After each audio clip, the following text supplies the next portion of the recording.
Alright, there we go. Okay. For those that are coming in, welcome back to where we last left off. We got introduced to. Is the game too loud? Okay.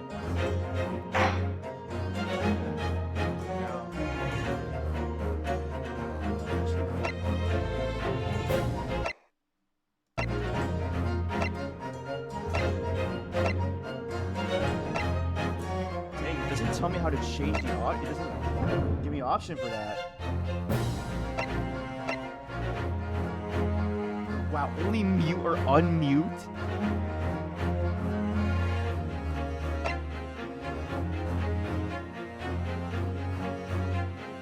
Check that.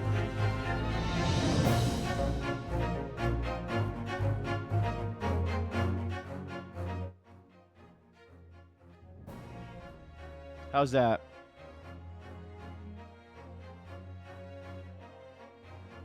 Better? Okay, there we go. Happens when you have a new PC. Yeah, for those that are tuning in and for those watching the VOD, at this point, I got a new PC now. So I'm able to stream PC games now. Or at least almost all of them. So there should be no lag or whatsoever, hopefully, when coming back to the cutscenes in this game.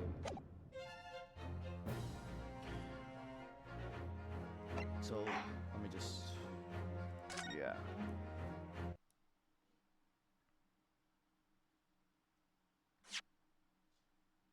So we last left off, we got introduced to our cast of characters, where we met our friend Kazuma Asogi, who is our best friend, and he's also a defense lawyer as well, which in this context in the world of Japan, the concept of a lawyer is relatively new. So us as the character, I forgot her name already. What was his name? Oh god. What? I'm surprised it doesn't even have a profile of me. He's not yet a full lawyer, but he's going to like London, I think, to like practice more. But he's on his way there. And we met his protege, or not protege, his professor, Eugene Mikotoba, who basically told us, "Hey, don't let him be a lawyer for you. You should defend yourself because he doesn't want to risk him losing his opportunity in London." I think. So the victim is John H. Wilson, who was killed when we were having lunch with Kazuma, and so far the only suspects is a lady that we have not yet met, but it was cover the fact that there was a lady was not known to people because this guy, the waiter, who secretly was a chief detective, covered it up and told these two guys to not say what they saw really and basically lie on the stand. So now we're still up against freaking Takeuchi Ouchi. It's freaking the tutorial prosecutor in every Ace Attorney game. And now we're having a 30-minute break to find for him to find the lady that was there. So yeah, I hope everyone's doing all right. So let's get straight into it, shall we? 22nd November, 11:38 a.m. Supreme Court of Judicature, Defendants Antechamber Number 5. Oh, Ryunosuke. There we go. Oh wow, thanks for the drink water. Got a water bottle handy.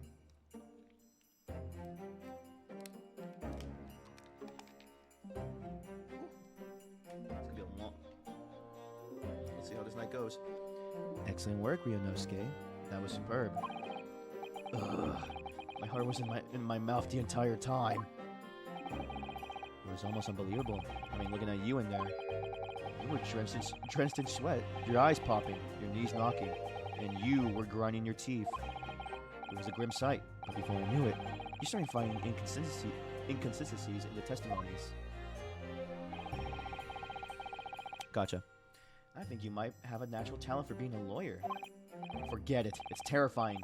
If I get through this, I don't ever want to see the inside of a courtroom again. Anyway, it looks like we've been exposed to your Phantom Lady at last. Miss Jezael Brett, a student from Great Britain, is she? That I was trying to tell everyone from the start. Dr. Wilson wasn't alone. There was a young woman with him, like I've been saying all along. Yes, you have, haven't you? I might not be overly confident in the courtroom, but my powers of observation are one thing I am sure of. Yes, I can see that. Oh, wait.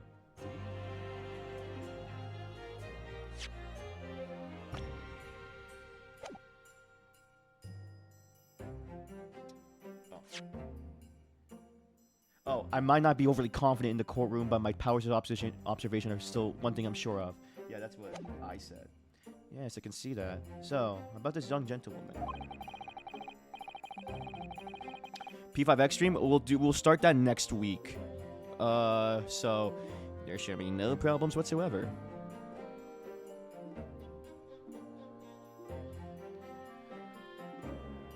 Thanks to our detective friend, she was hastily escorted away from the scene, it seems.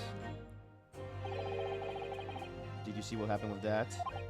No, I didn't see any of it. Oh, give me a second. My dog wants to come in the room.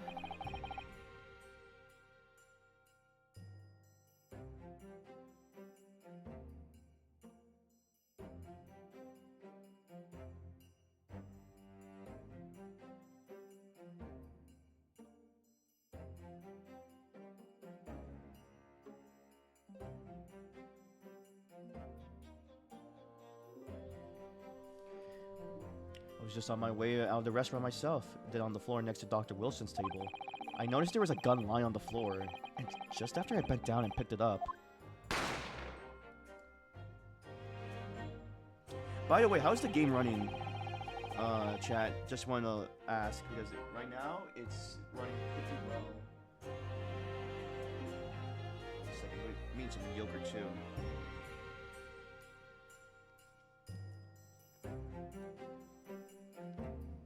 Game's good? Nice.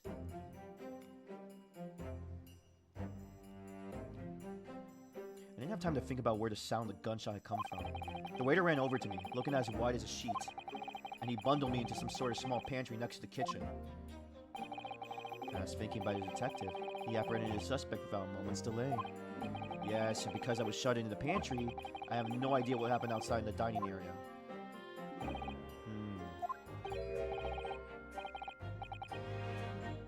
There you are. Well done, both of you. Is that... Yep. Professor Mikotoba. Well, it seems I was right. The pair of you make an outstanding team. You exceeded my expectations, I have to say.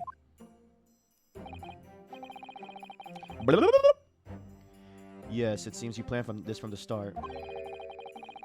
I'll give you a second here, actually.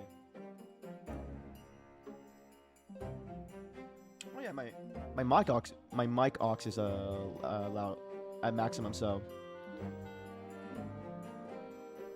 better. I didn't even change anything.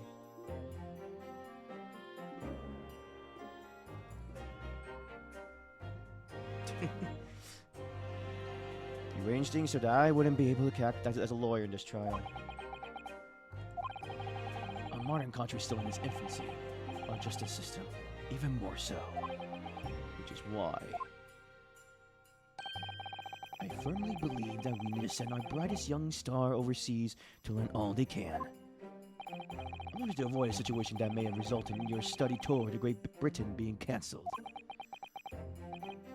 Well, it makes no difference. Lawyer or otherwise, if I'm the kind of man who can't help his best friend avert the worst crisis of his life. I shouldn't waste everyone's time by going to study overseas anyway. What? What are you saying, Kazuma? So that's your stance. I was afraid you'd feel that way. Kazuma. Well then, it looks like it all comes down to you, young man.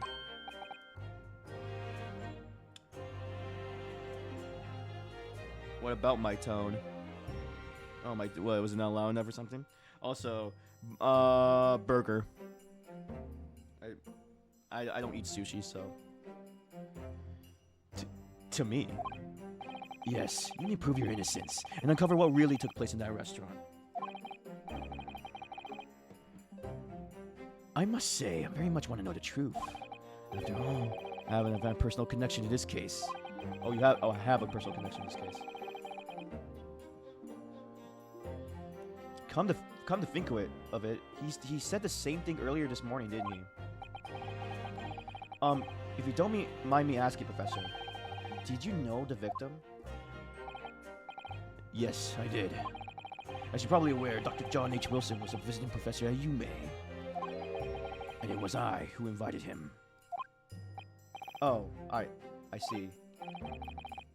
I didn't know that before. Anyway, you're about to go in battle. The victim was a university professor from Great Britain. And a well-known one at that. Naturally, our government is looking to identify and punish the culprit as quickly as possible. But let's not forget who we're up against. The gentlewoman whose involvement our police bureau went to extraordinary lengths to hide. Oh crap, you're right, they did try to hide the fact. Yes, and I'm sure the prosecution will be using every tool at their disposal to quash your case. But I have no doubt that you pair will put up a good fight, right to the last. Best of luck. Thank you. Now then, I need you to run an errand at the university at once. There's something I think we may need. Of course. Good luck, Kazuma-sama.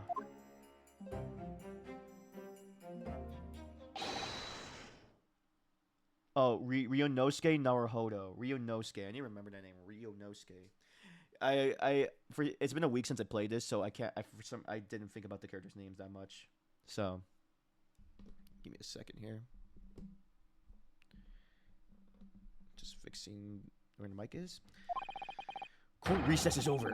Please make your way to the back inside of the courtroom at once. It's time to get back to it, partner. Let's go in there and deal a decisive blow before those old fossils know what's hit them. Oh, this music's good, bro. Kazuma? What? Thank you. Really. What for? Well, if you hadn't said you believe me, then I'm fairly sure I'm already have been found guilty by now. Look, I have faith in you. As a lawyer and as a friend. Coming from you, that means a lot. If I'm found guilty in this trial, he's really going to give up on his dreams of studying abroad. That's the kind of true friend he is. So this isn't just my battle anymore.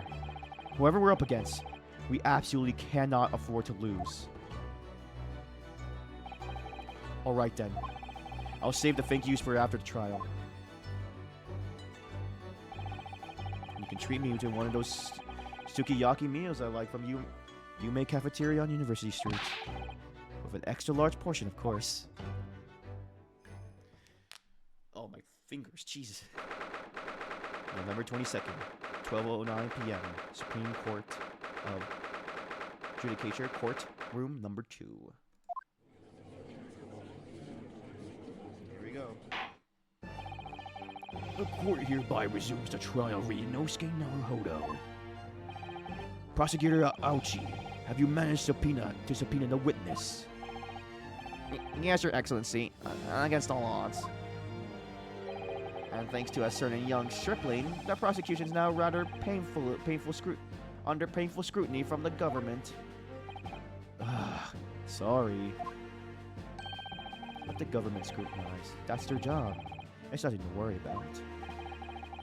It's highly unlikely that the good relations we forge with Great Britain will emerge from this trial unscathed.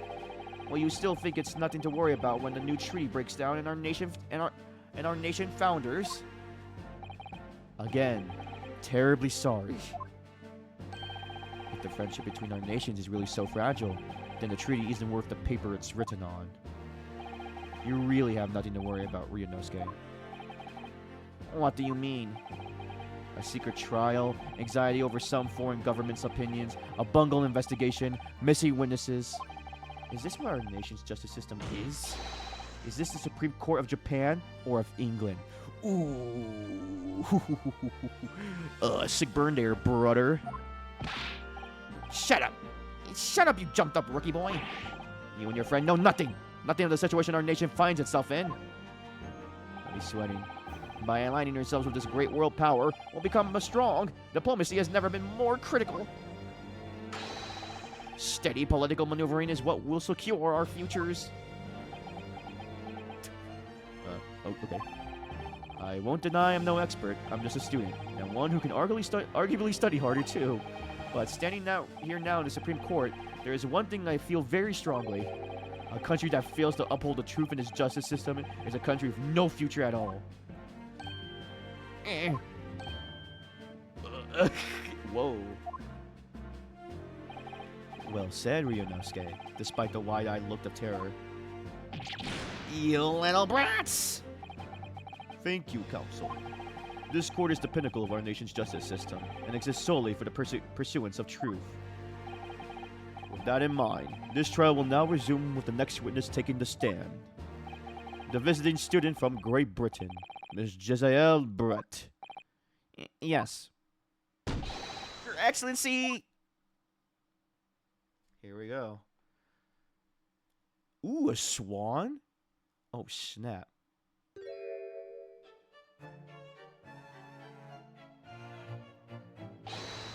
Well, what a delight it is to welcome such a fine gentlewoman to Japan, and from a distant land.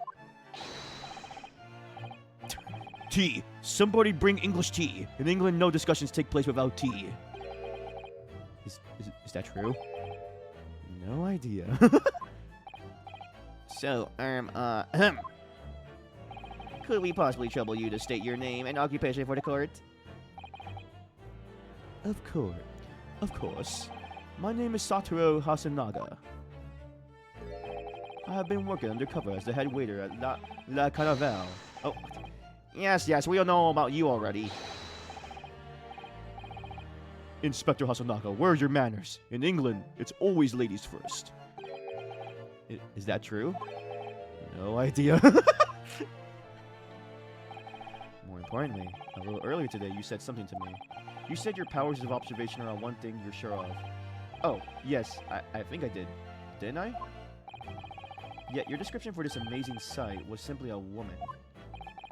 Sorry, Ryunosuke, but powers of observation aside, your powers of description are sorely lacking. Dang, bro.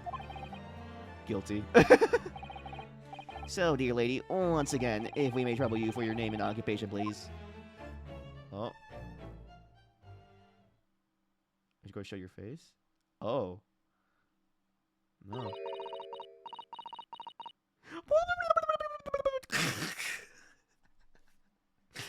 Freaking speaks like Tom Nook, like Animal Crossing.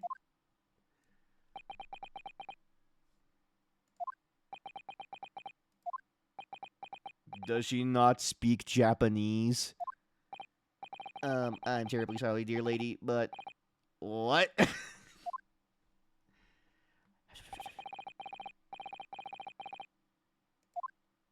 Oh, here we go. Does he have to translate for her? The lady says her name is Jezzael Brett. She comes from London, England. She's a visiting research student, currently enrolled in UMay University's medical faculty. Oh my, what a rare treat to hear the desolate tones of a delightful language of the British people. I'm afraid I don't understand a word you said, but it was beautiful as a hummingbird song. As far as I can tell. The detective is translating her words faithfully enough. Yes, I agree. You obviously do fine in England, Kazuma. Her English doesn't rattle you at all, does it? Nor you. You could have been paying attention in your English classes, Ryunosuke. The court thanks the beautiful lady for taking the stand. Now, if we may trouble you to confirm something, Miss Brett. 3 days ago, at the restaurant called La Carnival, a grim murder took place. The court has been led to believe that you were dining there with the victim, Dr. Wilson, at the time. Is that correct? Dude, it's all in cursive.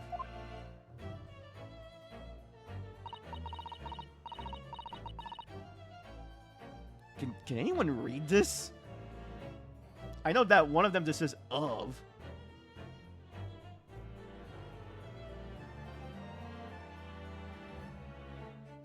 Oh, give me a second here.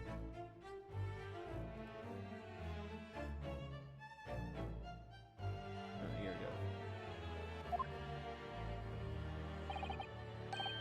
She says yes. This could take some time.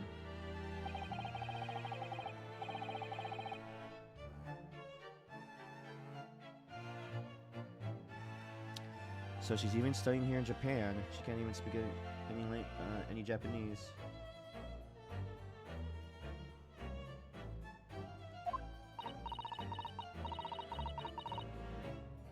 Okay.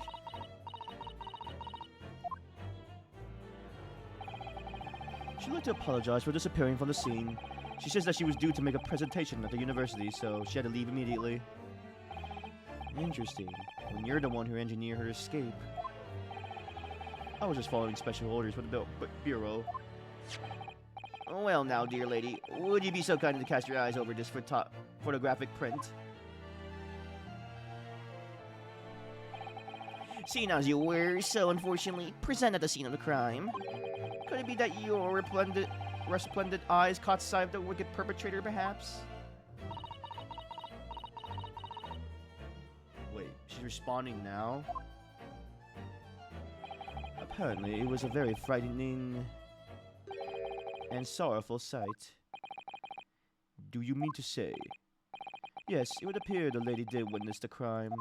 The very moment when the accused, standing right there in this courtroom, shot the victim in cold blood. Okay, she's the killer. Okay.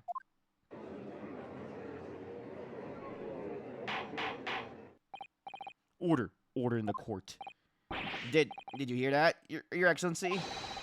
Here we have an absolute conclusive witness statement. Well, it looks like it's clear now. Clear who our real enemy is.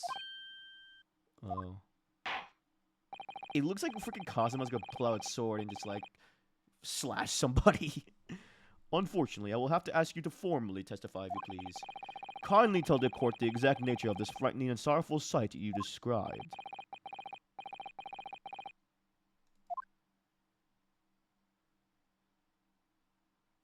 Yes. Witness testimony. A frightening and sorrowful sight. This is gonna be so annoying.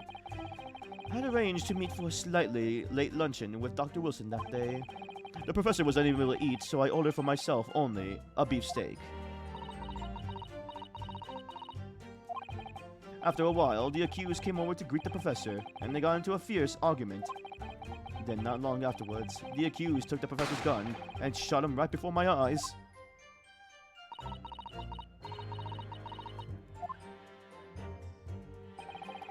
I don't carry a gun myself, so obviously I couldn't have been the culprit. This is a condemning testimony indeed. No, I didn't have any kind of argument with the professor at all. Objection! Objection! Quiet, you filthy wretch. Look at you, you black-hearted blackguard, and look at this Snow White angel. I'm sure even a dark-minded scoundrel like you could imagine whose words the court is gonna believe. Yeah, how about you shut up, you little nerd? Ugh. You're still making the same mistakes, Ryunosuke. You mustn't blurt out when you go there like that. That's a lesson you need to learn. Ugh, but he's so annoying. Of course, I was at the scene as well. I took statements from this lady and the 2 witnesses who testified before and reported back to the Bureau. It was decided that Miss Brett was not involved, so I let her go. The testimonies of the last 2 witnesses were completely worthless, however. Well, even so, on the day in question, the lady was wearing the same outfit as she is today. As you can see, there is nowhere about her person where she could conceal a firearm. It's on the Swan. I would think she could hide a gun almost anywhere in that outfit if she wanted to. Unless and until the precise location where the witness is to have a hidden weapon can be shown, this is moot. There are no pockets in my outfit. I have nowhere to hide a gun. Those are the witness's own words on the matter. Ugh, that's ridiculous. If only I was allowed to lift up her dress. Okay. If I was only allowed to lift up her dress and I could prove it. Don't think about doing anything rash, Ryunosuke. Don't look like a perv. But I didn't fire the gun I picked up. There must be another gun there that day. Right about that. Which means this lady was hiding a gun somewhere. Yes, that's what we have to prove now. To do so, we will need to pull her testimony apart. Oh, she's smiling. The defense may now cross-examine the witness. Oh, yes, Your Excellency. Okay.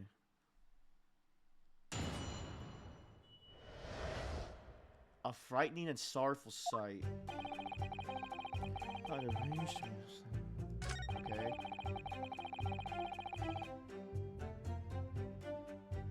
Okay.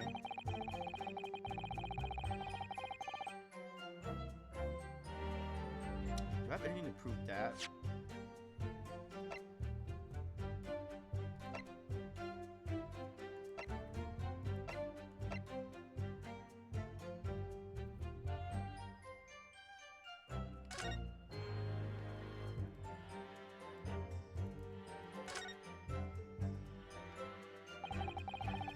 This is the plan of the restaurant raises a number of questions, I think. Definitely. It's supposed to show the relative position of everything in the moments following the incident. But there's nothing to show the woman you say you saw there. Exactly, and that's not all. Look here in the upper left, where it says kitchen. Oh yes, what of it? No one would use those complicated characters to write kitchen, especially not if they were in a hurry. You mean you don't remember those characters yourself, don't you? Study harder, Ryunosuke.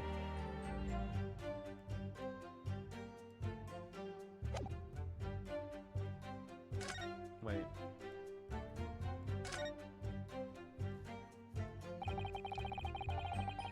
Oh, okay.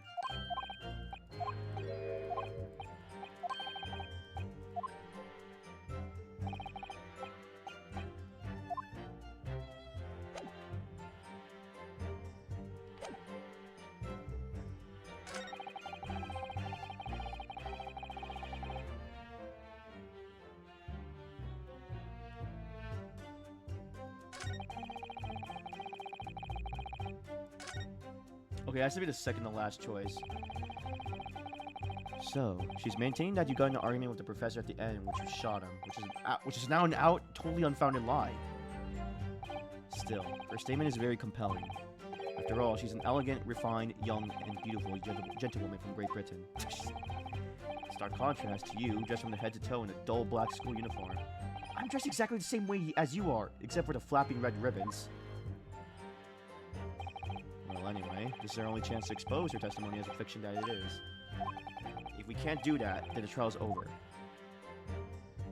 Even if you, with your thick skin, must be able to feel the murderous looks you're getting from around that room.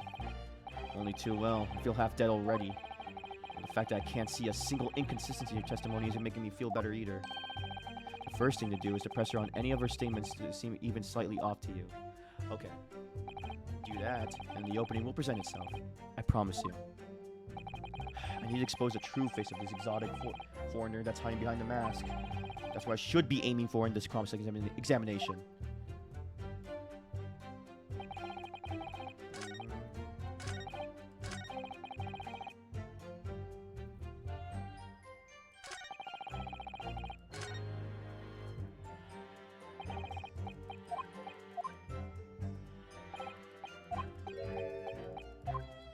I wish there was a...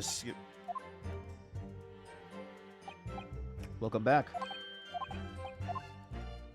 We have met Miss Jezzael Brett, so that's what we're doing right now.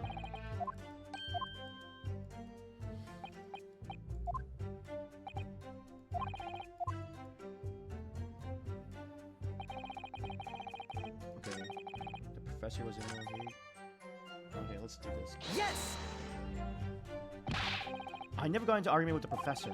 All I did when I noticed him was go over and say hello. Please, don't get angry with me. No, I wasn't directing that retort at you. It was meant for the lady next to you. But anyway, as I said, I did not argue with the professor. I'm afraid your words are in vain. Sorry? Miss Brett does not appear to speak Japanese. No, of course not. Japanese is such a cumbersome language anyway. Brother, I need you to stop sucking up. English is the future. We must all piku igurishu. Oh god. I wonder if the prosecution will feel that way forever, or they only in the presence of a beautiful woman. Well, that beautiful woman is telling blatant lies with a completely straight face. I'll have to find something that will unravel her testimony, no matter how seemingly insignificant it may be. Anyway, it seems that after the argument, the accused briefly returned to his own seat. That part ties with what you said, doesn't it? Yes, I still had coffee to drink. And the next time you got up there after that was when I finished my coffee and stood up to leave. Interesting.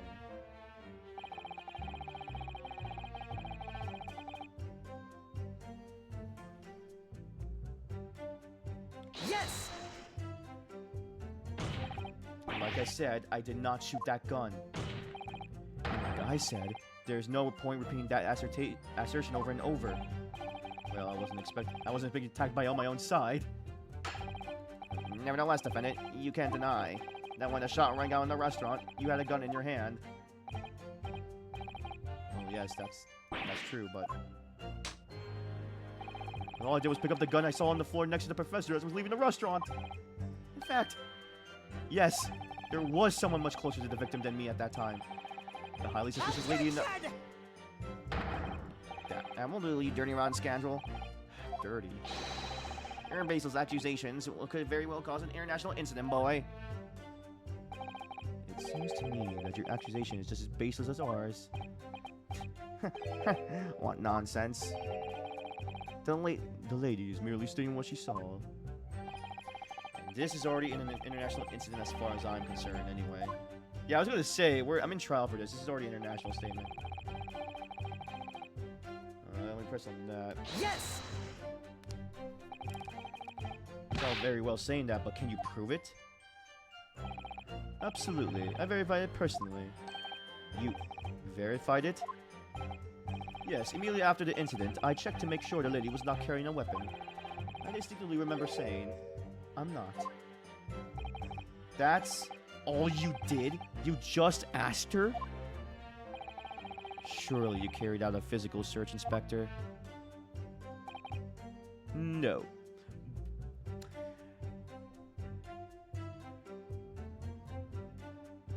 What am I looking at? What? You did? The cops suck. Jeez. Why on earth not? The honorable English gentlewoman clearly stated that she did not possess a weapon. There was obviously no need for any further probing into the matter. I'm gonna sweet chin music you freaking nerd. Or there was no permission given for any further probing into the matter, perhaps. Think what you will, but if you're going to continue with this preposterous claim that the refined lady was concealing a firearm, the prosecution demands that you support your assertion with facts. Back then you could, I guess, yeah. In other words, he wants evidence. Ugh.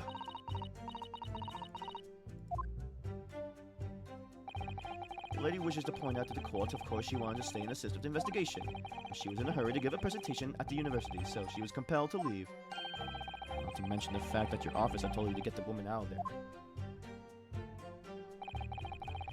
Not get her out of there. I just urged her to leave. The lady would like to point out that she in no way meant to run away from the scene of the crime. Which is why she is only too happy to cooperate and testify in court today, of course. Unlike a certain student who refuses to admit when the game is up.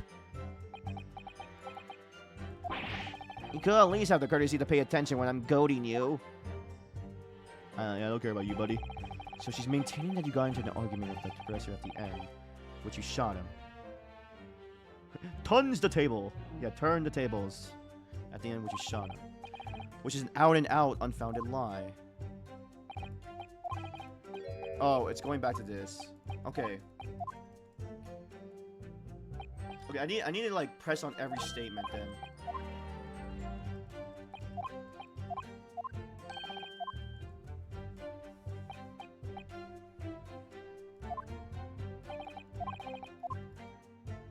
Okay, let me see this again.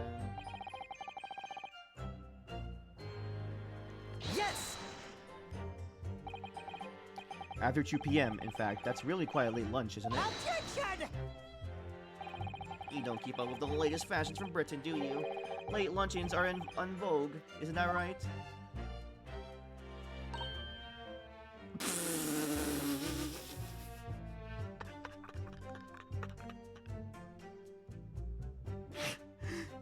No! Bro was trying to suck up, gets shut down immediately. Even I understood that. A decisive English no has quite a sting to it. The gentlewoman is currently working in the victim's research laboratory, it seems. So it was apparently a daily occurrence that they would lunch together. Yeah, apparently. But on the day in question, the victim had another appointment at the clinic first. Yes, which we can prove from the medical report card that was submitted as evidence earlier. That's right. Miss Brett and the victim went to the lunch following the victim's treatment, which is why it was so late. Yes, that all makes perfect sense. Such a wonderful logic. What a shining example of English intelligence this fine gentlewoman is. I hate this guy already. I think this is the most annoying phase. So, you both arrived at the restaurant. What happened next? The professor was unable to eat, so I ordered for myself only a beef steak. Yes! He was unable to eat, you say? And that was because he had just had a tooth removed at the Hada clinic, correct? That's right. You're supposed to actually check with the witness before answering. Was Miss Brett aware of that fact? It seems so, yes. She heard that from the professor was to have some dental treatment. So that would mean that it was you who ate the steak pictured here. Is that right, Miss Brett? Wait, so she moved him? That's right, yes. The print you have there shows the table exactly as it was left after Halloween events. Exactly how it was left. Dear me, what a horrid example. To have traveled a distant island on the far side of the world and been embroiled in such a tragic incident. Have no fear, my dear lady. I swear I will crush the evil fiend that has subjected you to this terrible plight. So the victim, Dr. Wilson, had nothing to eat or drink at all. That's right, other than some carbonated water. Just water? Yes, the professor was able to eat, but he had been given permission to drink water. So it appears that the diners toasted their lunch with a glass of water each. They each raised a glass of carbonated water. What do you think, Ryunosuke, about the witness's last statement? It's very meaningful. Yeah, it is, because that last statement of yours, Miss Brett, has a profound bearing on this case. Well, how fascinating. Do tell us, what is this profound bearing, The significance of this statement will become apparent when the time is right. The defense calls for the witness's last statement to be formally added to the testimony. Oh, okay, there we go. Well, sidestep, counsel. Very well, Miss Brett. Kindly repeat what you just said to be added to your official testimony. Gladly, she said. That was brilliant, Kazuma. Oh, that was brilliant, Kazuma. I'm gonna remember that one. Which one? The significance will become apparent when the time is right. I could really use that phrase. I hope there are some more useful tips you're picking up from this experience than that, Ryunosuke. Bro, are you learning something?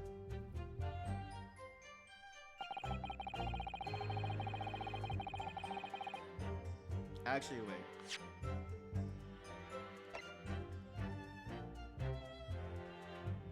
Yes! Yeah, this is not it. That's it! Let me just confirm something, please. It's to do with this photograph print. Just a short while ago, you spoke of this print showing the victim's table at the crime scene. That it was exactly as he was left.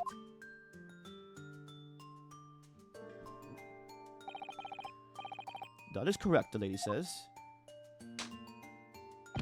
Well, it's odd. Very odd. Dear me. What's odd is the defense's inability to express itself. Ryanosuke, what is it about the print that looks odd to you? Well, obviously, it's the cheers. Cheers. Miss Brett just told us that she and the professor said cheers over a glass of water. But if that's true, there should be two glasses on the table, not one. Oh, you're quite right, Counsel. There's only one glass picture here. Objection! Are we supposed to be impressed by this nitpicking over a minute? What possible difference does the presence of the absence of a glass make on the case? Objection! Minute, you say? Could it be that the detective here removed a glass from the table to conceal the lady's presence? Of course not. I would never do something so reckless.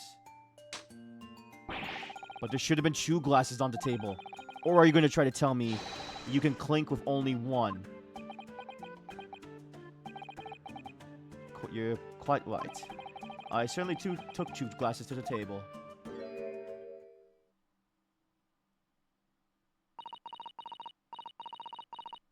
Oh God. Inspector. Oh, Inspector, what did the lady say? What did the lady say? It would seem that it was Miss Brett who took the glass from the table. Oh. What? It was all so terrifying. Everything that happened. I panicked and thought I should try to hide the fact that I've been there at all, she's saying. Good gracious.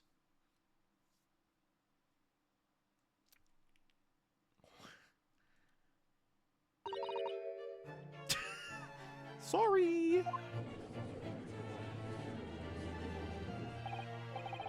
Dear, as I assured the court before, this is of no consequence at all. Oh, please. You must remember that this student has just murdered this lady's luncheon companion before her very eyes. How about you shut your mouth? Who could blame her for concealing a glass or two in her state of disarray? That's absurd. Oh, really? I'll give you a second here. I need to push in my desk here. Or my chair. So do we take in that you are now going to accuse this vulnerable young and beautiful woman of mischief? What? No. This can't be put down to mischief. I'd like to know. Exactly how did the lady took the glass from the scene?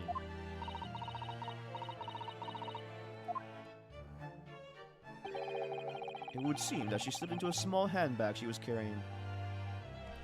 And can we check if the gun's in there?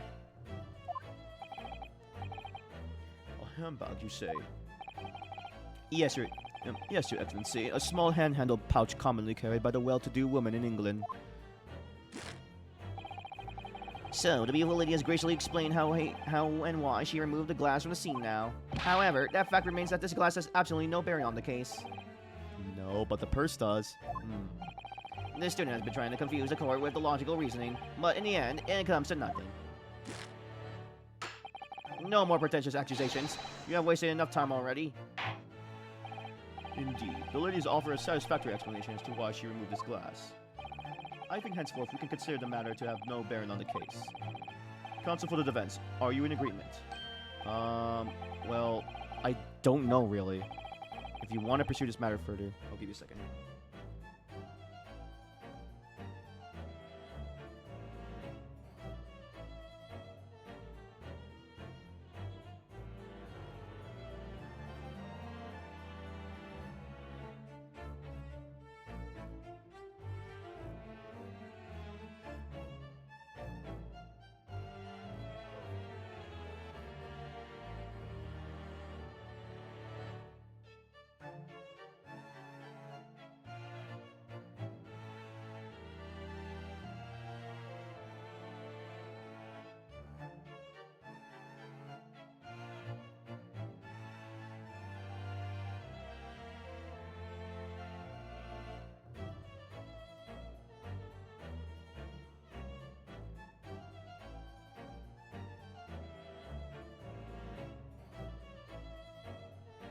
Welcome back. Sorry.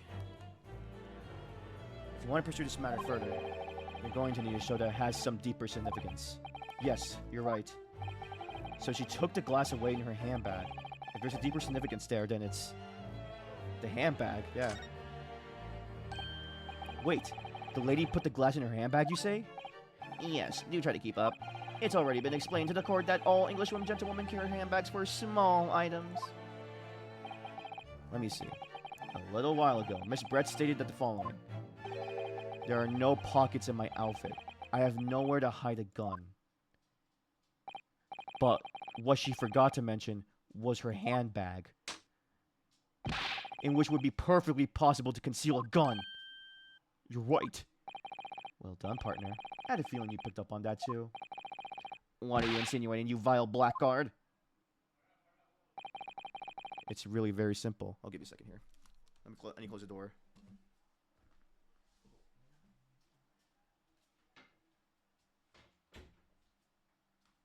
Okay. We're good to go. Oh, my back. It's very simple. The gunshot was heard from the defendant picked up and the gun from the restaurant floor. As he didn't fire that gun, we can deduce that there must have been another firearm at the scene. The true murder weapon, if you will. You can't seriously be suggesting... Inspector Hasunaga. Yes? Did you or did you not search Miss Jezaiel's Brett's handbag on the day of the murder? No, sir, I did not. As I thought. In other words, another gun, the one that was actually used to kill the professor, could have been hidden in Miss Brett's handbag. No! Order, order, order! What is the meaning of this, Inspector? The meaning of what, Prosecutor Aoichi? Why on earth did you not have the lady open her handbag and show you the contents at the time? Thanks to your bungling incompetence, now she has to endure these uncomfortable accusations. Brilliant work, partner. Now we have a chance to expose the real woman behind the mask. Do you think so, Kazuma?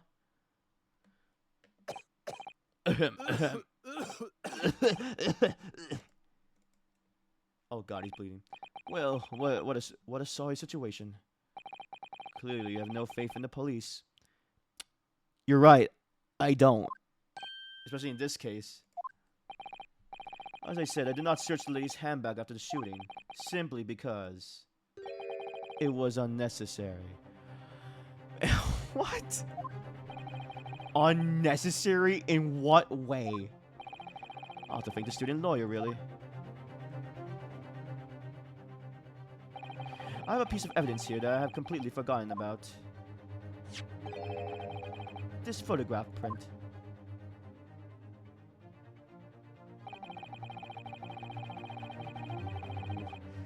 This print is of a photograph that I thought would be prudent to take immediately after the shooting.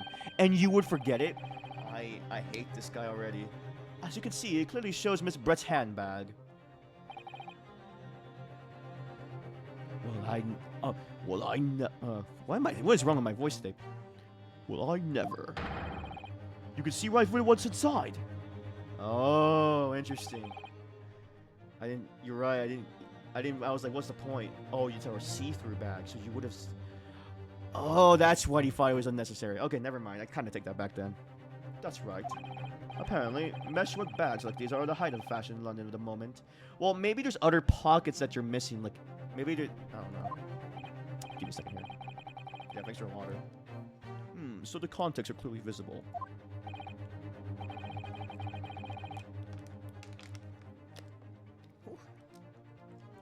Exactly. So there was no need to search the lady's handbag. If there had been a gun inside, it would have been immediately obvious. As you can see, there's nothing to imply Miss Brett's guilt here.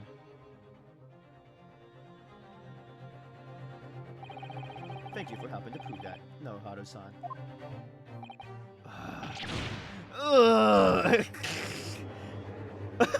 My God, I'm just like, ugh. Order! Order! Inspector Hasunaga, you will submit that print as evidence at once. Certainly, Your Excellency. Okay, I need to look at this picture. I think you have long enough to cross-examine the witness counsel. The court has now been shown considerable evidence. As the photograph print just submitted into the court record appears to have no further significance, I am satisfied there is no longer any room for doubt in this matter, and I must make my ruling. Indeed, and there is only one logical conclusion. That the pathetic rookie slumped over the bench before us and is the only possible perpetrator of this crime. No. Just when I thought I was beginning to turn things around, I'm in a worse situation than I was at the start. Oh. Kazuma? I'm sorry, Ryunosuke. What? Now that the cross-examination of the witness is over, there's no way to force the trial to continue. What? You mean this is it? I must say you put up quite a fight for a rookie student, but the weak are meat, while the strong eat. You were wasting your time. There's no way to defeat true justice. A fact that you can chew on to your heart's content from the inside of your cell. This can't be happening. Am I really going to be found guilty of a crime that I didn't commit? And Kazuma, his dream of going to study in Great Britain will slip through his fingers. Kazuma, what? Is there really no chance of turning this trial around? You heard the judge. There's nothing about that last photograph that detective produced that we can contest. Which means there's no basis on which we can argue for the trial to continue. Let me look at this.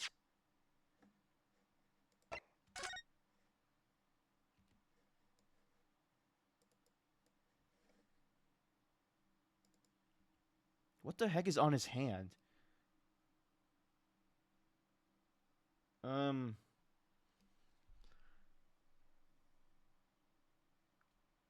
What is it? Yeah, I don't see it. Okay, I guess I gotta get out of here. Very well. I will now proceed immediately to the ruling. It seems we will be able to report to the British government on time after all. That smug little... Ryunosuke Naruhado, having considered all of the evidence placed before me, I hereby find you...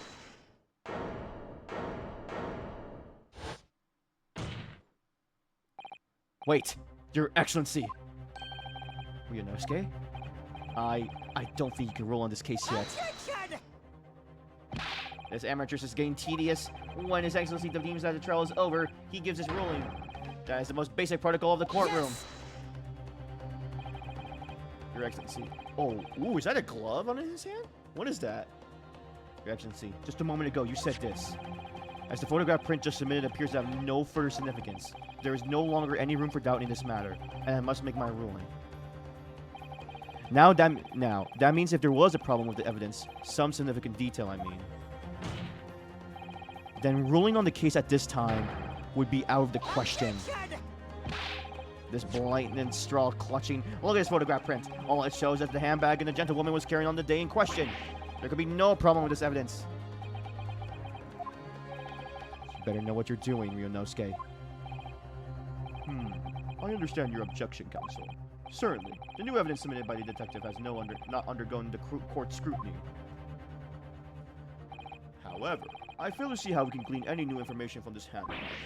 Heh, my thoughts exactly. Really, the prosecution is becoming tired of this rogue's desperate wheezes. Yes, I am desperate, but this isn't a wheeze. There's something about this photograph which just doesn't seem right. If only I could put my finger on it. Very well. I will grant the defense one final opportunity. What? But be warned, if I am unsatisfied by your response here, the trial will be over in immediate fact. Okay, if you're gonna say that, I am going to save.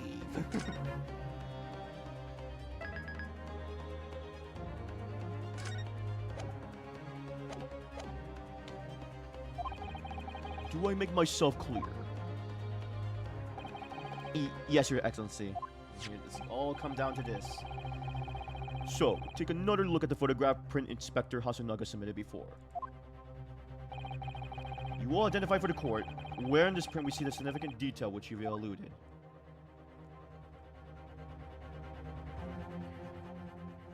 Is it this?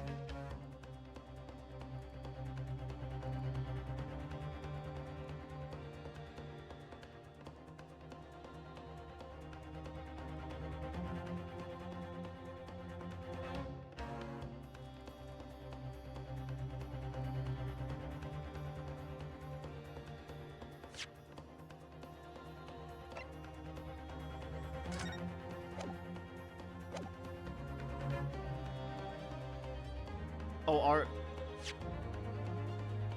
Yeah, but I can't present here.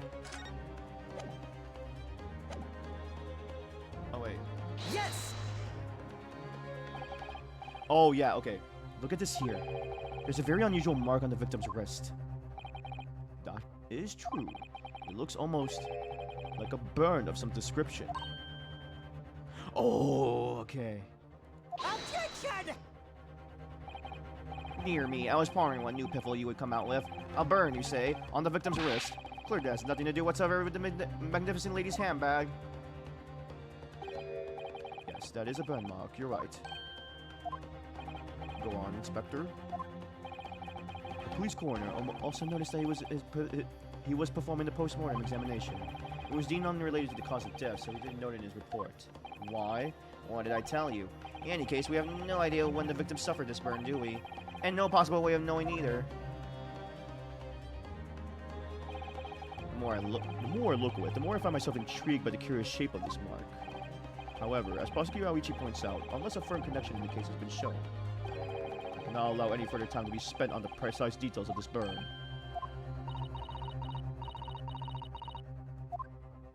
Well, what's she saying? It had to be the right one because she responds. Excuse me, Your Excellency. It would seem Miss Brett has a lunch appointment with the dean and other university staff. She would like to know if she may be excused from the stand now. Oh, of course, dear lady. We shan't hold you up any longer. I'm quite sure His Excellency is about to give his final ruling anyway. What's your thinking on this, Ryunosuke? Do you believe that this burn does have something to do with the case? To be honest, I'm not really sure. But if I don't keep pushing, then it's all over. So I was thinking I should keep digging and digging, in the hope that I might uncover something useful. Yes, you're right. I am? If we could just link that burn to the case. If we can do that, we might be able to price this shutting door back open again. Just give up, counsel. You can't possibly hope to do that. Indeed. I'm afraid that without evidence, I cannot allow you to pursue what is little more of the conjecture. But if we have evidence... Evidence that irrefutably linked the burn on the victim's wrist to the case, then you would allow it? I would, yes. To tell the truth, I hadn't noticed that burn. But as soon as you pointed it out, what I did notice was the color draining from Miss Brett's face. Yeah, that's what I'm saying. I call Saul Goodman to the stage. Your Honor. Oh gosh. Oh, you need a criminal lawyer. Sorry, I'm done. Was the color draining from Miss Brett? Yeah. So I noticed when I think that the burn mark was the right choice because her look. Really? I have to find some link between that burn and the case.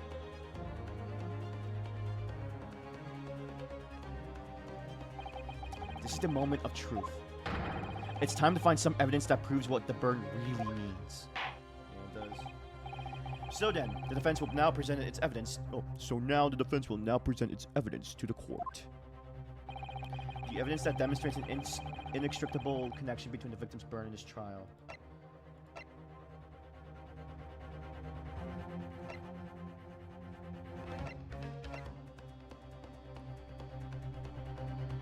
What the fudge is it?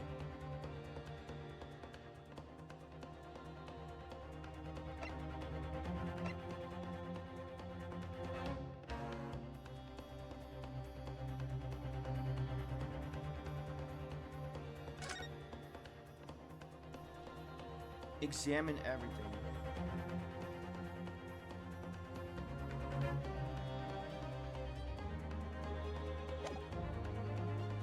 What is Q mean?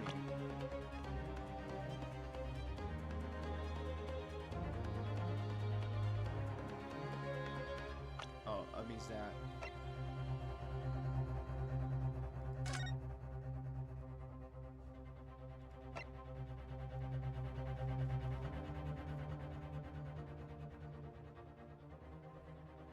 At each form?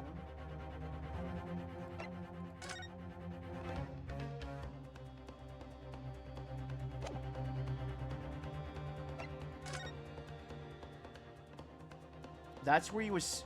Wait, why was he sitting on this side if she was eating the steak? How did she get there?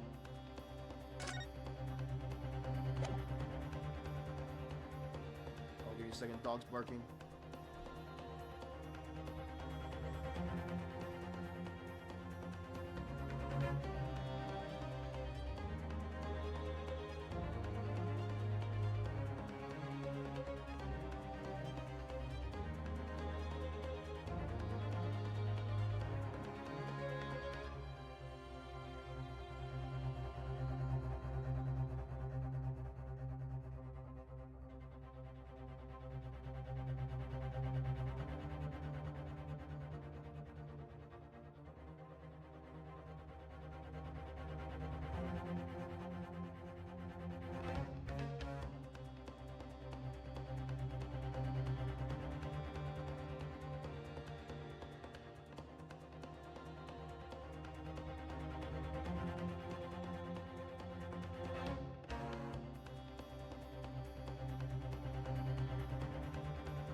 Alright, back.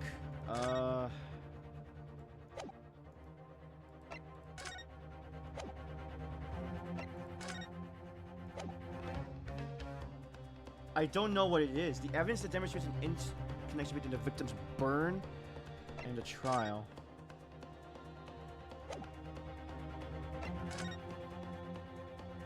Oh.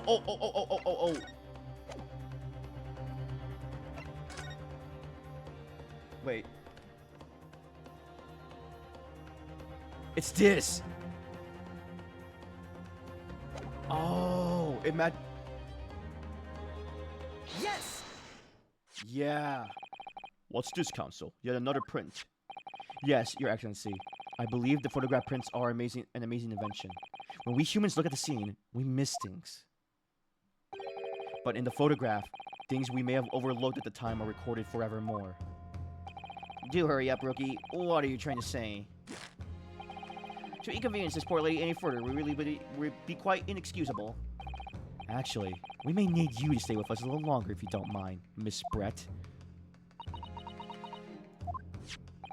You see, it's very clear visible in this other photograph. How did the victim come to have that unusually shaped burn on his wrist? The reason is recorded here forevermore. What? How? Objection! You can't fool me with your little bluffs, boy. If that's your game, then let's see how it plays out. Show the court exactly what you mean. What is in this photograph that explains the reason for the victim's burn?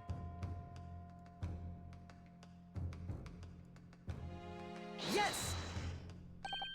The beefsteak? Actually, the point is the metal plate on the steak was served on. The plate? Oh! Your Excellency, are you alright? As you can see, there's an emblem on the plate. I would guess it's some sort of trademark of La Carnival.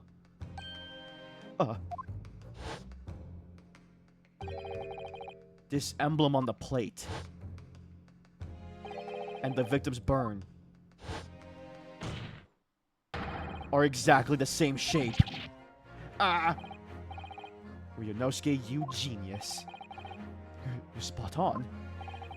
Which means the victim must have suffered this burn while he was present at the restaurant. Objection! But even if that's the case, we can't know if it happened on the day in question or not. It could have been from the day before, or the day before that. It most likely happened at some other unrelated time. Well, Objection! Sadly, Prosecutor Aoichi, the chances of that are extremely slim.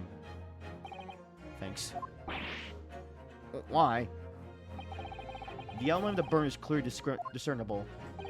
Such a serious injury would have caused quite a commotion in the restaurant.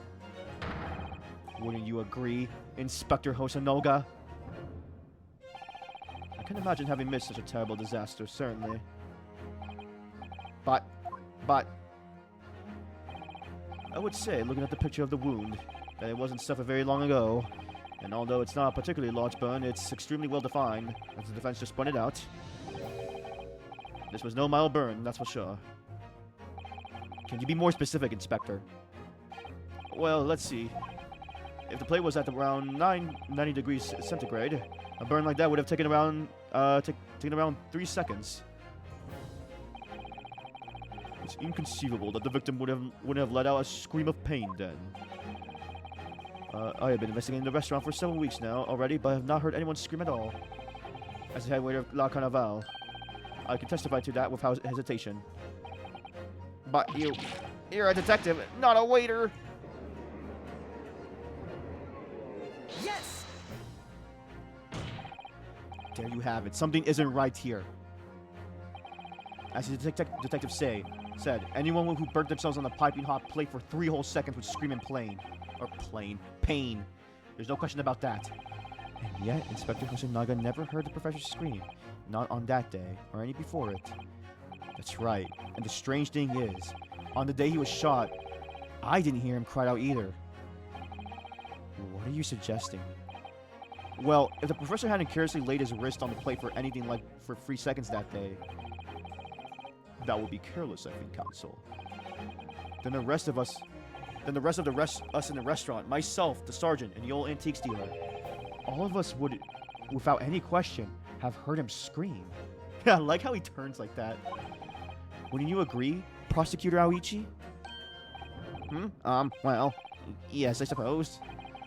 So the question is, why didn't a single person hear Dr. Wilson scream? Yeah, why? Wait, that is kind of weird.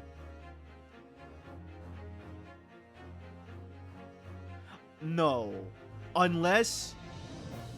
Would it have been unless he died before the gunshot? No, because the coroner said he died from a... Wait. The bullet didn't go through. I almost didn't believe it, Ryunosuke. Do you think... Can it really be true? I never dreamt we arrive at a conclusion like this, but... I'm starting to think that maybe... we've been led into a terrible trap. Wait, what? What's happening? What? Oh no. There's only one explanation I can think of that makes sense of this apparent impossibility. What? I'm lost. On the day in question, when he suffered the burn to his wrist, Dr. Wilson. No!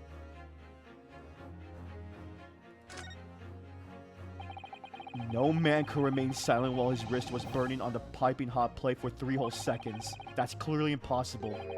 Apart from in one particular situation. Counsel, are you suggesting? Yes. It's only possible if the man was already dead. Oh my gosh. I didn't think of that. Wait a second. Let me read this again.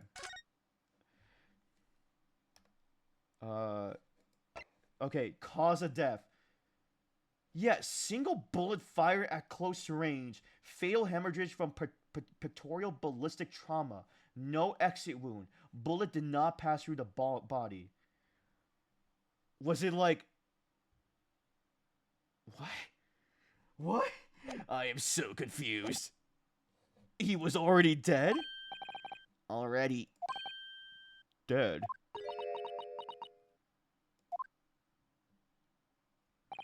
Knowing what we know now, it's the only possible explanation. Oh, you're right, they did it. Oh, are they gonna bring that up? When the beefsteak was brought to Dr. Wilson's table that day, the professor was already dead. That's madness! Order, please, counsel! Explain this absurd notion at once. The victim was killed by a gunshot. And that's right. That's absolutely right, Your Excellency. This is just another ridiculous ploy by the rookie student, but clearly he has no grasp of the facts. Objection! No, Prosecutor Aoichi. It's you who has no grasp of the facts. I beg your pardon? As soon as it became apparent that the victim had suffered the burn while at the restaurant, this whole case was turned upside down. Or have you not grasped that yet? Your Excellency, the court must hear from this witness again. If it's true, as we now believe, that the victim was already dead before the gunshot was heard, it's highly likely that Miss Brett knows something about it. Incredible. I certainly didn't anticipate this twist of events. I'm sorry to say, Miss Brett, that you will have to forget your luncheon engagement. But Your Excellency. The justice system of our country may be in its infancy, but rest assured, all reasonable doubt must be dispelled before I am prepared to pass judgment. Yeah! Thank you, Your Excellency.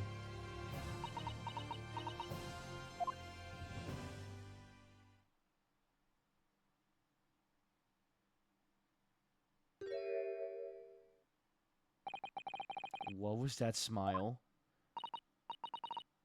Yes, of course. Oh, I mean, I'd be delighted to help.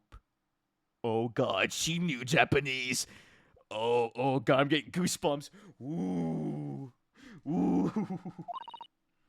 Especially if it helps relations between my country and yours. Oh snap! Okay, now I notice this now. Thanks for the raid. Hello, hey Minty. Hello everybody.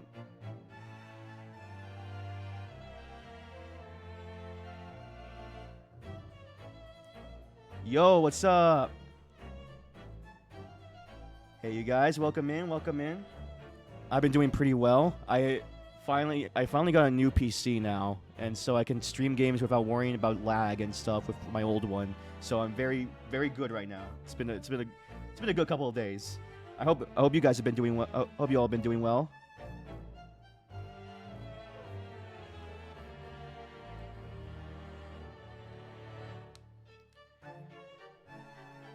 Yeah, it works really good too. So, Mr. Brett, you speak Japanese? Oh gosh.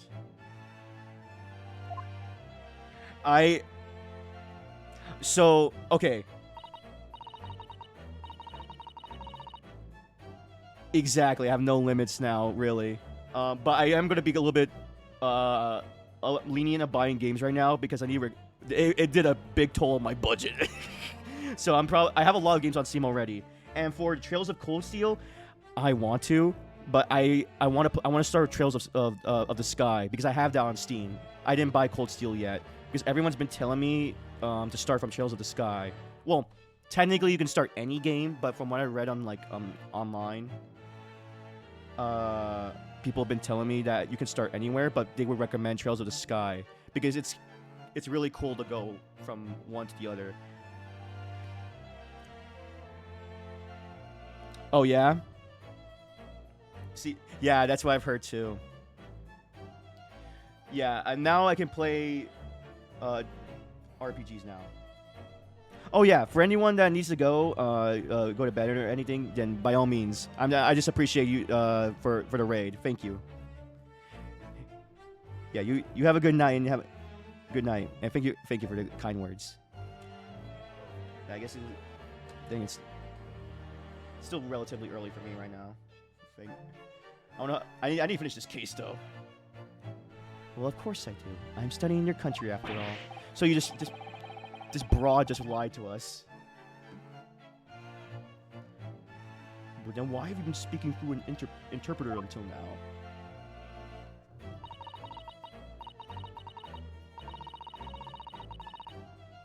Gotcha. Yeah, I hope you have a good rest, bro. Thank you for the raid, though.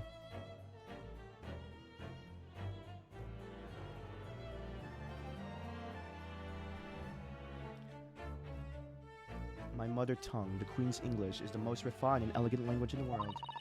As a gentlewoman, I try to avoid speaking in your vulgar tones as much as possible. Ooh.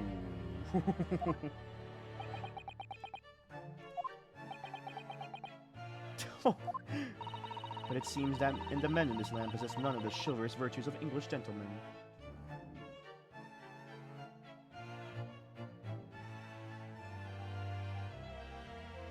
Thank you so much. I will. I'll be enjoying this to the fullest potential I can. So I can see that I shouldn't have to lower myself to communicating with all of you on your own level. Oh, well, you are the epitome of a true English gentlewoman. We are truly honored by this lavish consideration of you so graciously afford us. Still sucking up, huh? I see. In that case, Miss Brett, I will now ask you to testify in your own words about the events leading up to the death of the victim, Dr. Wilson.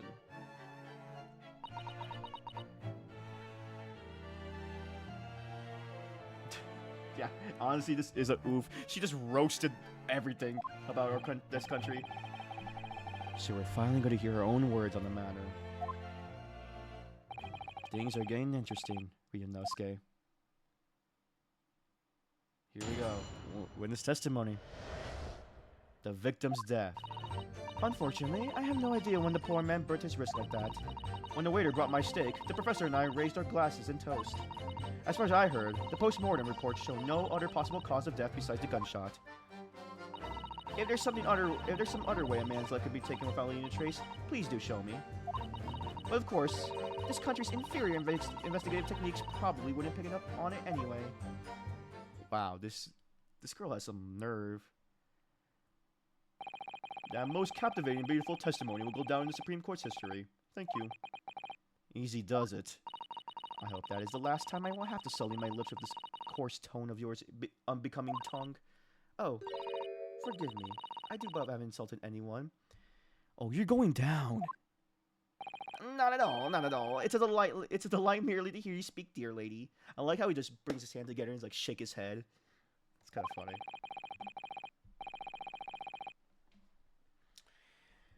And it seems very clear from your testimony that this boorish talk of the victim's burn is utterly irrelevant. I will be speaking to your country's Minister of Justice about what happened here today. That Minister of Justice? May that irritating little bully of a student be given the harshest punishment possible. Amen. What? Huh? Thanks? What? Was that a prayer? Well, you have to forgive the irritation, Miss Brett, and put up with a cross-examination now. I expect you've noticed that this little bully of a student, as you put it, doesn't miss much. I'm sure I don't need to remind you, counsel, that this will be your final cross-examination in this trial. If you fail to demonstrate any problems with this witness testimony, I will be ruling on the case immediately. Is that clear? Crystal. Ugh. Slap. Yes, Your Excellency. Then you may proceed with the cross-examination.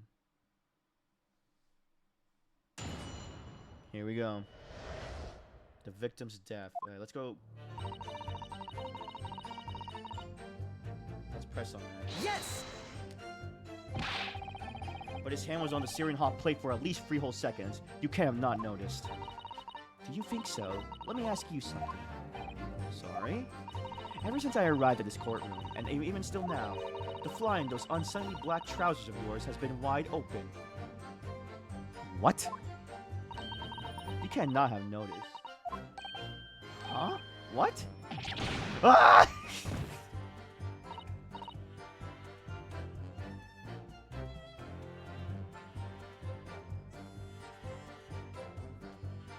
Oh, hey, wait.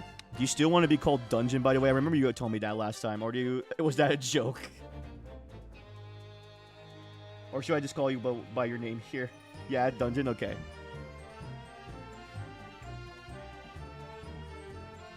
Just making sure.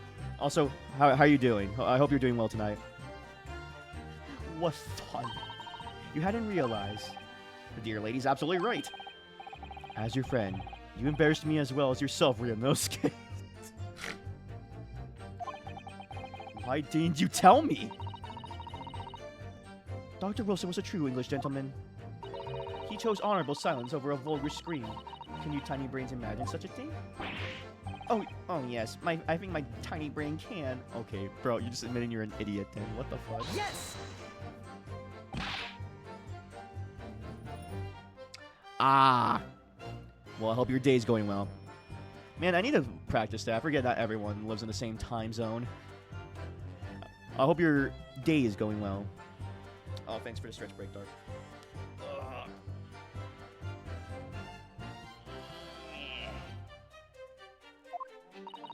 Anyway.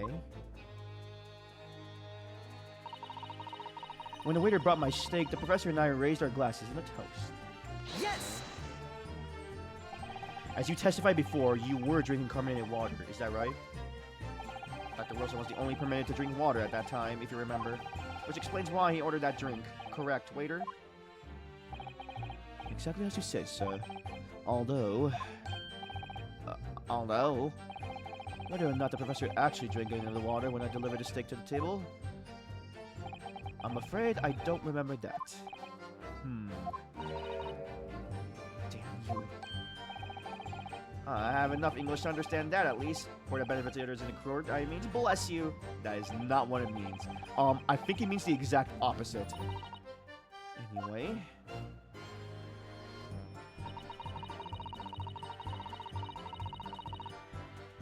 As far as I heard, the post-mortem reports show no other possible cause of death besides gunshot. Yes! Yes, it's written here in the paperwork. Fatal hemorrhages from ballistic trauma. Yes. Luckily for all of us, a little burn on the wrist isn't going to kill us. And as if there are no other signs of trauma on the victim's body to indicate some other cause of death. It only been from the bullet from your gun that they put an end to this innocent man's life. But it doesn't make sense. The burn must have happened straight away when the plate was first brought to the table by the waiter. Yes, that's true. If it had cooled even slightly, it wouldn't have been able to make a burn like that.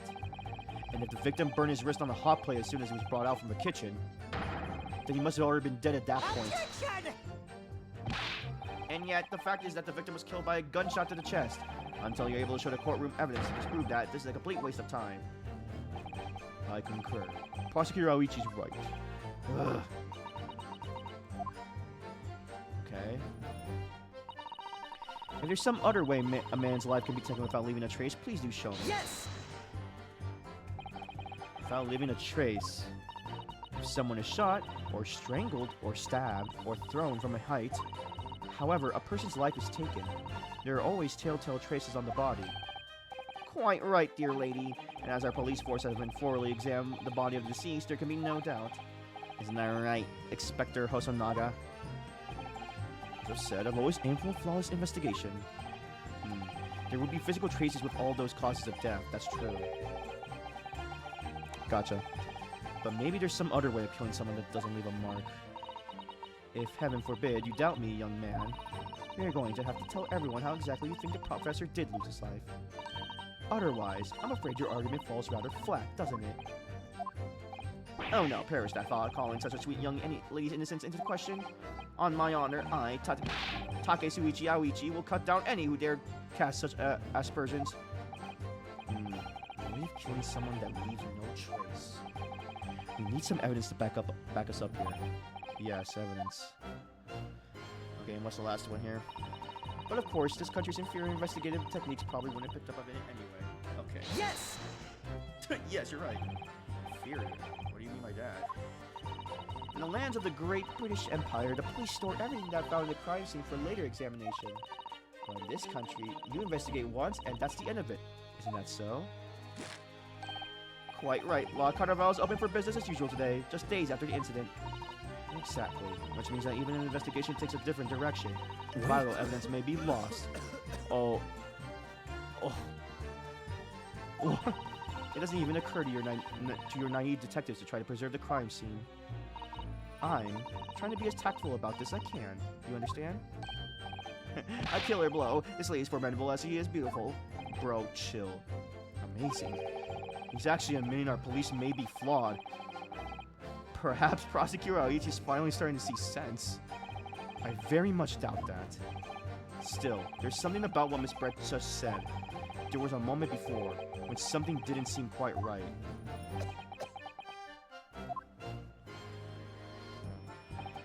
What do you think, Ryunosuke?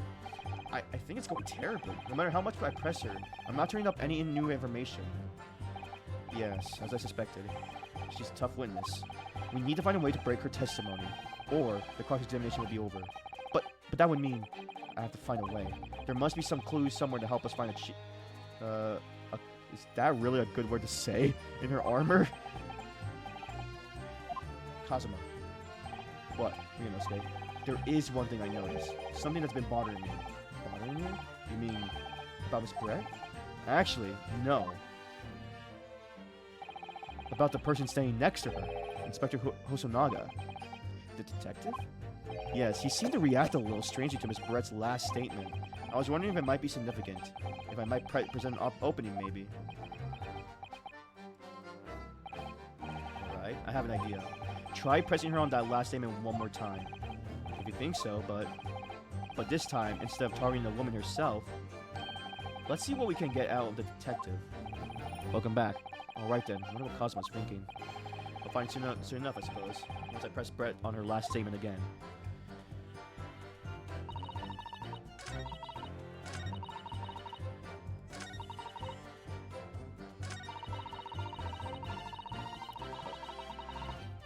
Yes! Inferior? What do you mean by that?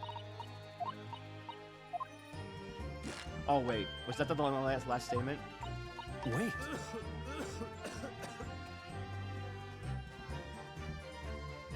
Oh. Yes, there it is again. Yeah, so he reacted here. The detective's reaction is just the same as before. Why? Up until now, the detective has been in the stand with Miss Brett as her interpreter. But things are very different now. For this testimony, the detective is just listening to what the English woman has to say. This could be a golden opportunity. What do you mean?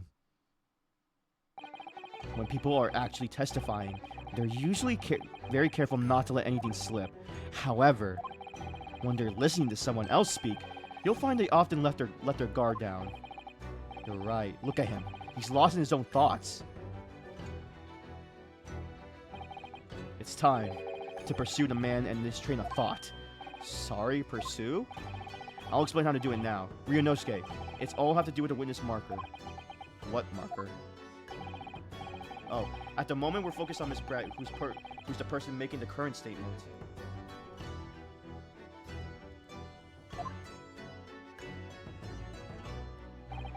Oh, but by moving the marker left to right with AD, you can turn your attention to other people in the stand.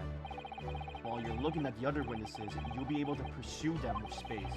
When you catch the person at just the right time, you might uncover something new information to pursue. If you ever notice a strange atmosphere amongst the people on the stand, take a good look around. Alright then. So first I should move the marker across AD. Okay. Then pursue him with space. Let's see what's on his mind. Here we go. Wait.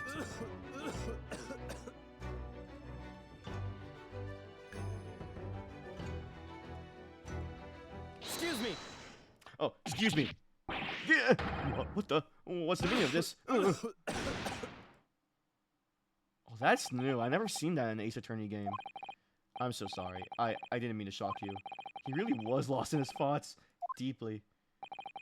It looked like you were thinking something just now, Inspector. Perhaps having heard what the lady next to you had to say. If there's something you'd like to say, please, share it with the court. Objection! What is the meaning of this? It's a delightful Englishwoman who's testifying at the moment.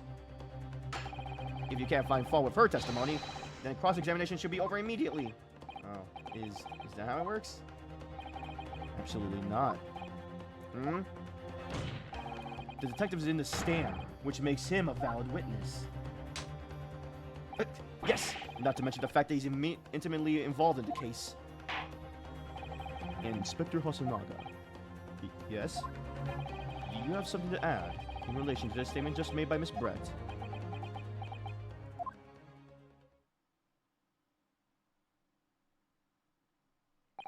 Well, yes. If you don't mind, I would like to speak. Oh. The lady is right. Our country's police practices are not as modern as those in Great Britain, which is why I... Satoru Hosonaga. always strive to make every investigation I'm involved in flawless. What do you really mean by that? I'll tell you what I mean. I won't have evidence lacking on my watch. I'm not afraid to take everything I can from the scene of the crime. It's preserving evidence, you see. I don't care if they call me at the crime scene thief. I'm not ashamed of what I've done. A crime scene thief? Well, it looks like the lady's remarks touched a nerve there. Take this for example. Oh, is that a... Is that? This is the bottle of the carbonated water that I took from the victim's table on the day in question. And yes, it's lost all of its fizz, having been opened 3 days ago now. What? 3 days ago? But it was carbonated water. I don't care what anyone says. You know what I just realized? There wasn't a gun in the handbag. She could have used something else, like a DIY gun. Basically, she could have done it herself. She could have made one. One day our police force will be among the best in the world. The time is coming, I guarantee it.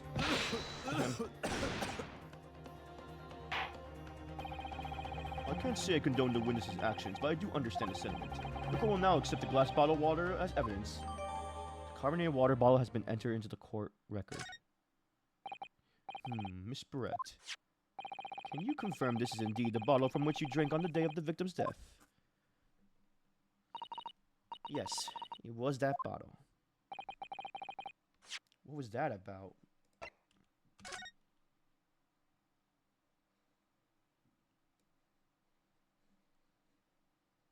Well, for what he said? For what the inspector said? The label is written in a foreign language that I don't recognize. Do you know what it says, Cosima? I think it's French. This must be a very expensive water. Yes, but what does it say? That's what I was asking. Then go to France and ask. You could just say that you don't know.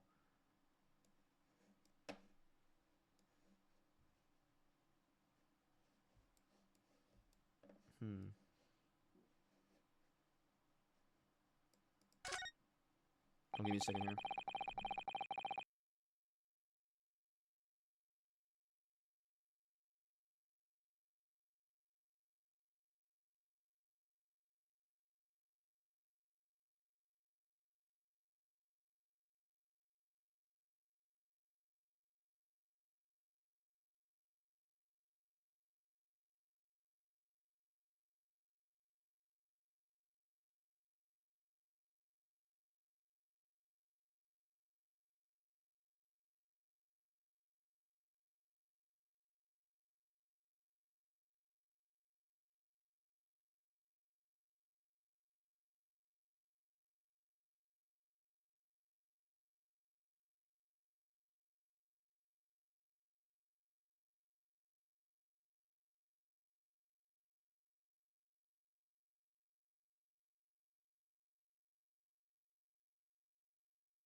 Okay, back. It looks like there's a little left in the bottle, although it's just plain water now. You know, I've been sweating so much, I'm absolutely parched. I'll just have a sip of this to keep me going. No, Ryunosuke, you can't do that. For one thing, that's evidence. You can't go drinking evidence. Oh, no, you're right. We don't know what it might be inside, do we? You never cease to amaze me, Ryunosuke, in more ways than one. I wonder... Oh, could there be anything in this water? What's the matter? You've gone quiet all of a sudden. I think I might have just worked something out. An interesting possibility. Oh. Okay. Wait, what? I didn't catch that. What would it be? She seemed to avert her eyes when she answered the judge's question.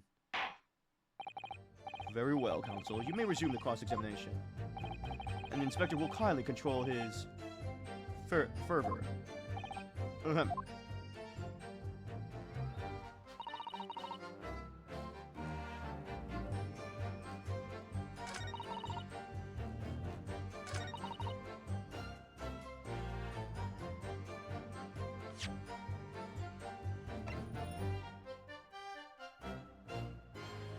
Yes! No, that was not right.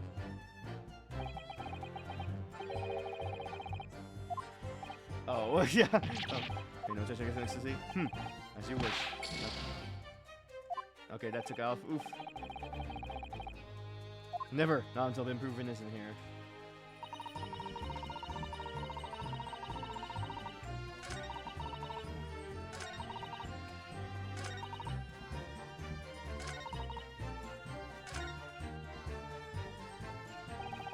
New evidence. Excellent work, Ryunosuke. I should have just like continued on there. I never even thought of pursuing another witness over the current witness's statements. That was a great idea of yours, Kazuma. Well, it was all thanks to you noticing that the detective had reacted strangely to what the lady said. I never have guessed he had all that bubbling away under the surface. To be honest, you keep surprising me at every turn. Sorry? Oh, never mind. So, we know that Dr. Wilson was killed around the time the stake was brought to his stable. And by some means, that left no physical trace on his body. If we could just demonstrate how it was done. Well, I do have one idea about that, about how the professor was killed. Maybe I should just present the evidence and see what happens. At what point, though?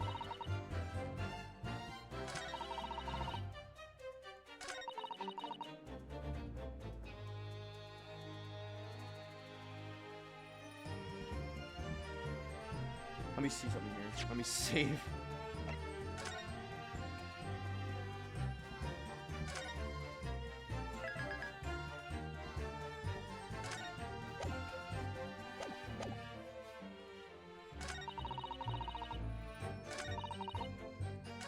I think it's the third statement.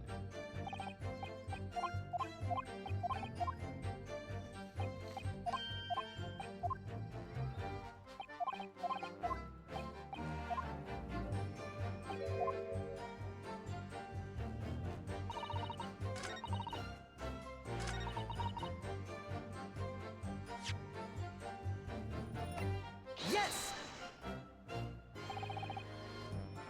Wait. Let me load here. I don't want to keep losing stuff here.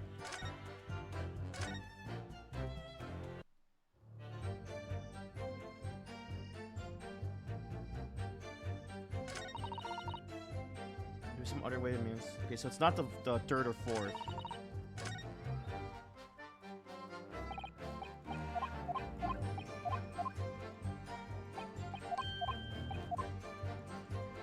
All right, come on.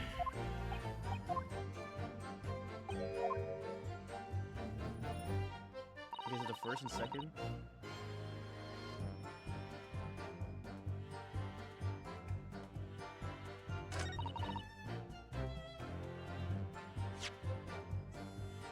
Yes!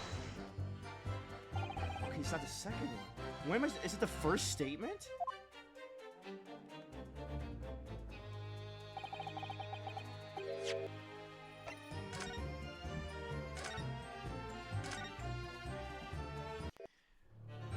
There's no way.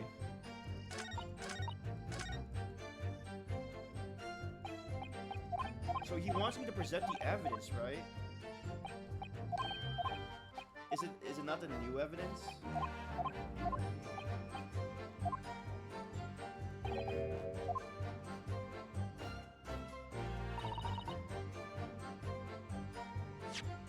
Is it this one? Yes! That statement contradicts the facts as demonstrated by this evidence. Oh wow, it's different. Oh, never mind.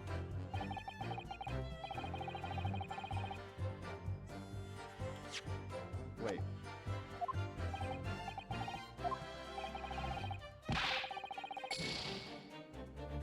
Okay, so no.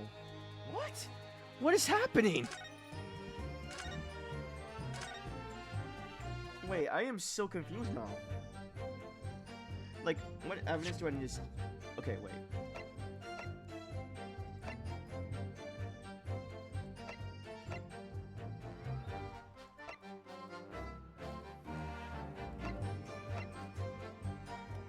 I am actually stuck. Great.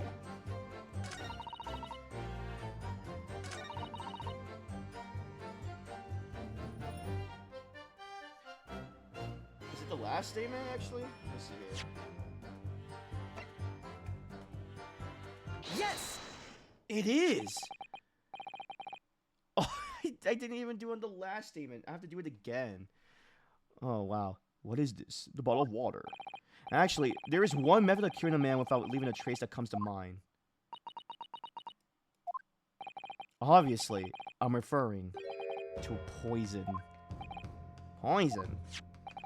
On the day, yeah, okay, yeah, that's what I was thinking. I just didn't do on the right one. On the day of his death, we know that Dr. Wilson drank from this bottle of carbonated water. Could it be that there was poison inside? Could it be that the professor actually died after taking a sip from his glass? Oh, they didn't get his blood. They didn't test his blood, did they? Order, order, order. And on that day, who was sitting on the same table as the professor and able to slip the poison into his drink? There's only one person who could possibly done that. Jezael Brett. It was you! Oh, Objection! this is outrageous. To suggest such a thing without a scrap of evidence. You little rookie imbecile. Have you even considered the delicate situation our country finds itself in now? Have you forgotten that we've only just signed an accord of a friendship with the British Empire? Yeah, yeah. Have you even made the vaguest inkling that your rash accusations could jeopardize the entire treaty? This is not a political arena. This is a trial to determine one individual's guilt with respect to one crime. What? The fact that this woman is British makes no difference. We are here to determine the truth. If I may, I will silence you before the... Oh. It is you who should be silent. Of course. Dear lady! Where did that come from? She just snapped. Shut up! I'm afraid I've been spoken unfairly before. I offer my most humble apologies. I'm sorry, my lady. To what are you referring? Describe your police force as inferior. But no matter how inferior they may be, you still investigate this particular point thoroughly, I believe. The bottle, I mean, Inspector. And whether it contained poison or not.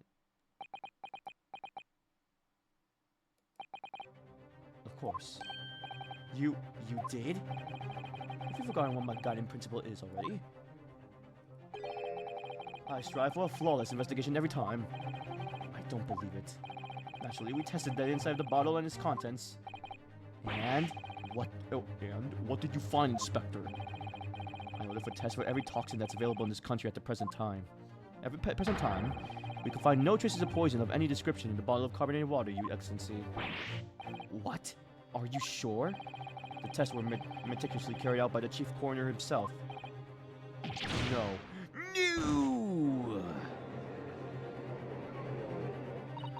I'm very grateful to all you Japanese.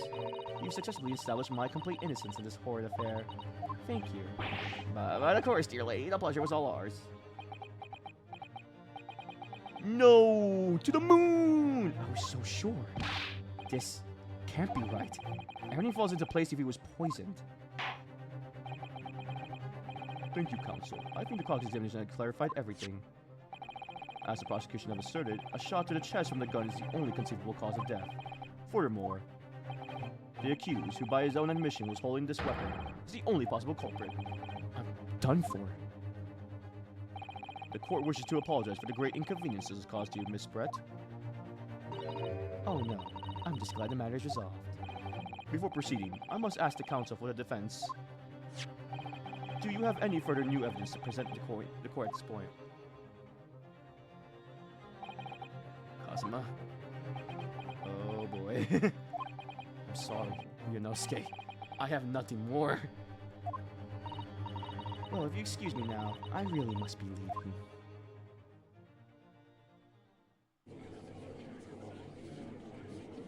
Hold it!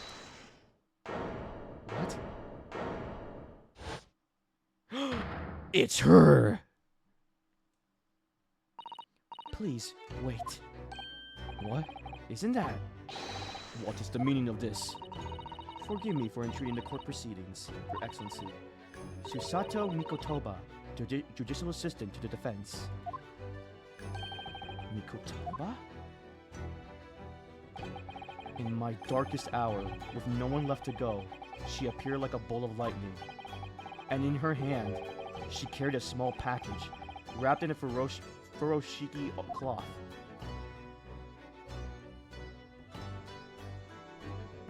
To be continued?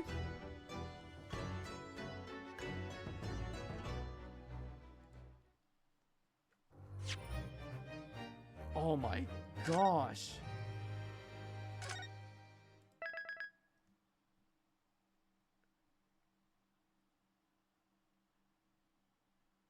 I think it was like furoshiki. I think that's what it said. I don't know. Question is, do I keep going? I didn't stream. It's only we've hit the almost the 1 hour and 50 mark. Ugh. Yeah. I low-key want to see where this goes. You know what? I'm gonna keep going. I'm sorry. This is so compelling. The music makes it so cool.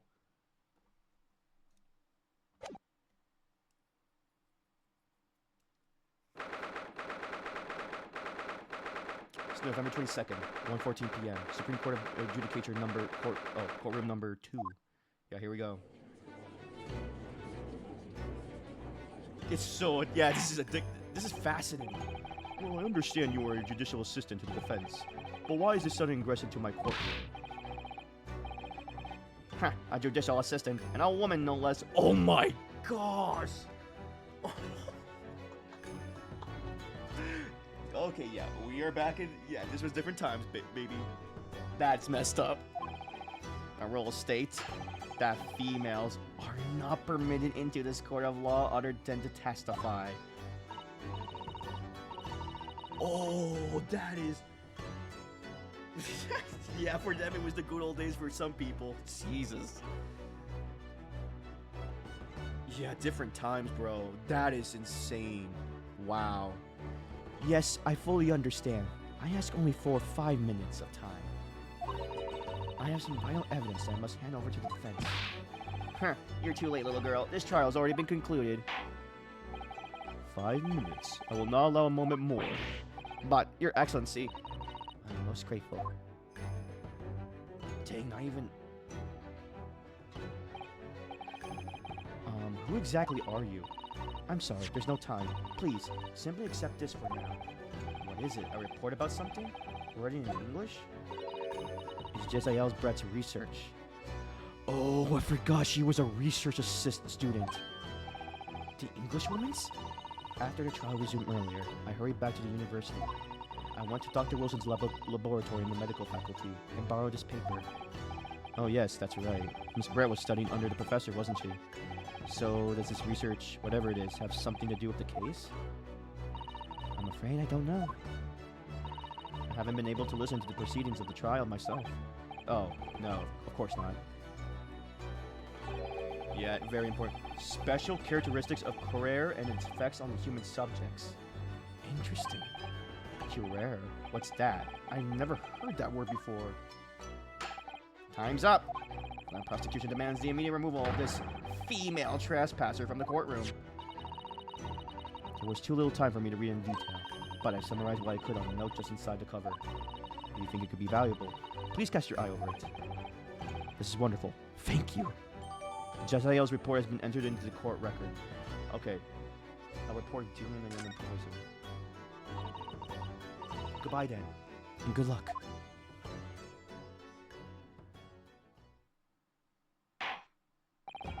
You have long enough, counsel. We cannot detain our English guest any longer. Oh, you know. I ask the prosecution and defense now one last time. Does either side have any further evidence to present to the court? I presume not, but... The prosecution has made its case convincingly enough already. Nothing more to add, Your Excellency. Ryunosuke, we're out of options. Give me a second.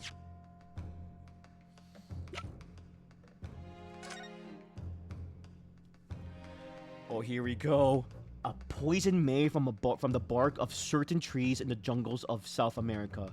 The hunters of the region have used it since ancient times to incapacitate their prey. Oh. Effects. Instant paralysis of the entire body and subsequent death even in minute doses. Route of entry. The above method occurs when poison enters the body for a wound such as inflicted by a blowpipe dart. Due to its ability to render human body paralytic, it's believed that the toxin could have application as an anesthetic. However, a solution for the respiratory arrest has caused as a result of a full body paralysis must be found first, or patients would die of suffocation. Okay. Wait, but doesn't that also apply that he could have been asleep? But then again, no, because the burn. It's the burn. A burn like that would wake up anybody, even with an anesthetic. But he would have been paralyzed, right? So he couldn't... Okay, interesting. I'll present that, though. This really is our last chance. Yes, I know. Your Excellency, the defense does have new evidence. That look. The unyielding stare of a true Japanese warrior. Well, Miss Brett. Yes, Your Excellency. If you wouldn't mind, perhaps you could grace us with your presence a little longer. It's a delightful invitation, but I'm afraid it's not so very long until tea time. I'll have to politely decline. Forgive me, Miss Brett. It seems I wasn't clear. I realized it was phrased as a question. However, I must ask you to treat that as an order. I've said it many times before, but the Japanese language makes no sense. My apologies, dear lady. I like the judge. Yeah. I like it. Yeah, he was talking about animals, and he said they were animals. And I slaughtered them like animals. So, counsel, what is this new evidence that demands the court's attention?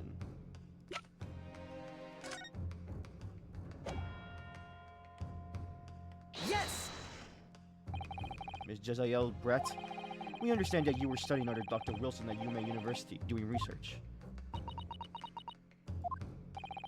Research, by sheer coincidence perhaps, into a deadly poison. What? Poison? Where are you going with this, counsel? A toxin known as Curare, Your Excellency.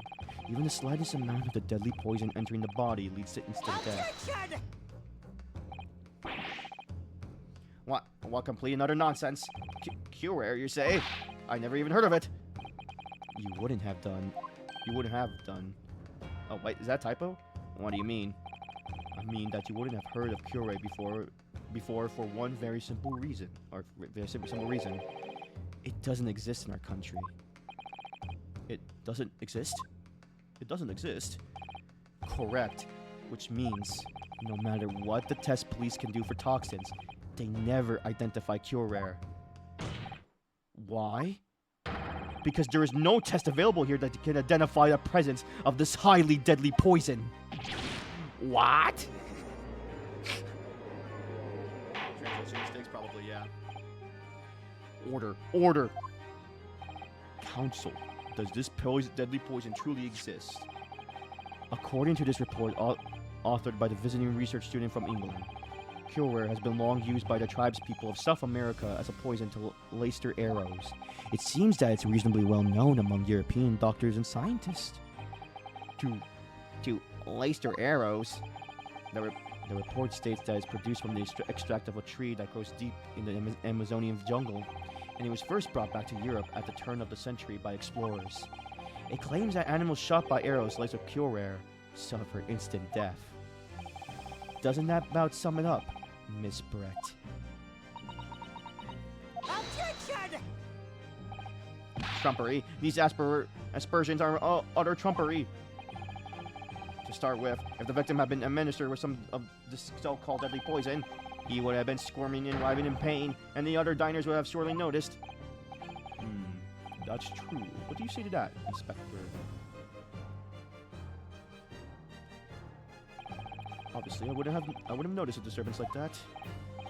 I don't remember anything like that either. I didn't notice the professor being in any kind of pain. According to this, however, it's the other way around. What do you mean, the other way around? The very fact that the victim didn't show any visible signs of distress is evidence that Cure was used. Explain yourself, Counsel. Oh! Oh, wait. Wait, let me explain itself. The moment this toxin enters a person's system, it causes instant paralysis. He was paralyzed. Wait, yeah, in other words, afflicted victims lose all strength and are completely unable to move. Yeah, even if they're in total agony, there will be no visible. Yeah, because of the paralysis, he couldn't show he was in pain of the burn. Oh my gosh. Oh, that makes so much sense. How terrible. Obviously, the man lost all his strength in his muscles. He collapsed on the floor. But with a chair under him for support, as Dr. Wilson did, the effects could go largely unnoticed. But I don't follow Cosmo. That's just paralysis. I thought the poison caused instant death. Yeah, that's what I was thinking. The full explanation is extremely unpleasant. The poison causes immediate paralysis, as I said, leaving the victim unable to move. But after a short time, the paralysis is so severe, it causes the muscles to control respiration to failure. Okay, so he was paralyzed for a moment or for a short amount of time, and he got the burn. He can feel it, but couldn't show agony of it. And then later he died from it. Not from the burn, but from the paralysis itself, because it couldn't be treated. Yeah, because of the respiration.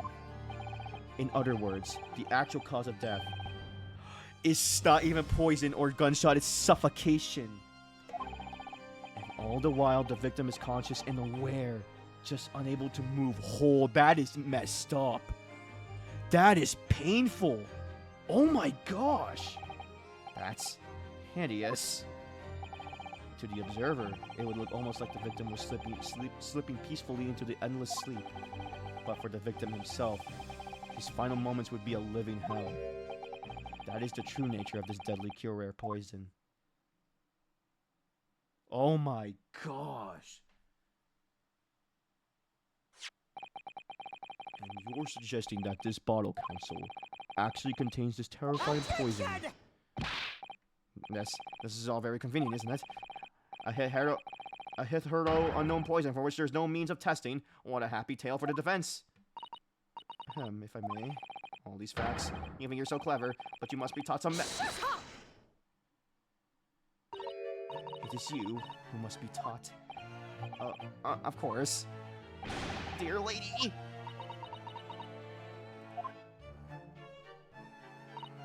So, this is how you Japanese behave, is it? What? You steal another's honest hard work and then announce the results as if you discovered them. I'm appalled. What a loathsome act. Well, Miss Brett, the feeling is mutual. Whatever do you mean? Capitalizing on the unfortunate circumstances of an innocent man to frame him for a heinous crime. That really is a loathsome act. Wouldn't you agree? Objection! Enough of this. I, for one, refuse to accept it. The idea of some poison that doesn't even exist in the great empire of Japan is breaking the rules. What's so funny? Oh, excuse me. Your Excellency? Yes, Miss Brett? May I borrow that bottle for a moment, please? Or may I borrow please? Well, yes, I don't see, why not.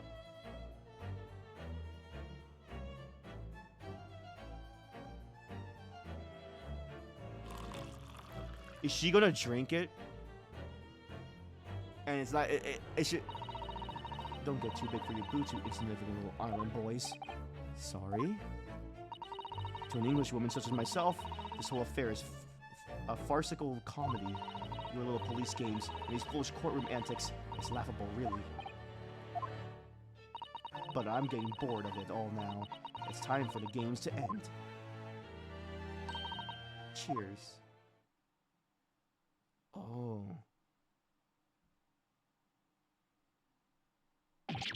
Wait, what are you doing?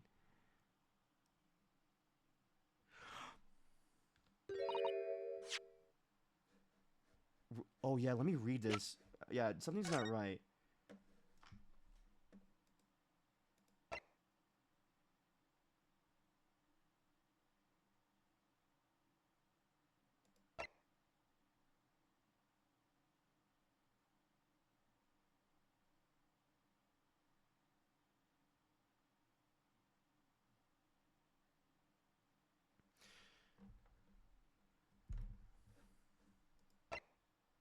Let me see here.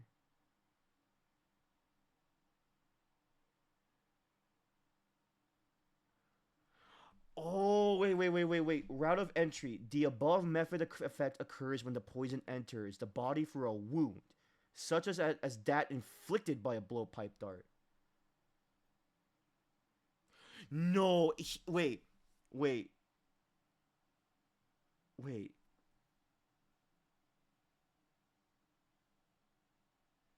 So it has to go through a wound?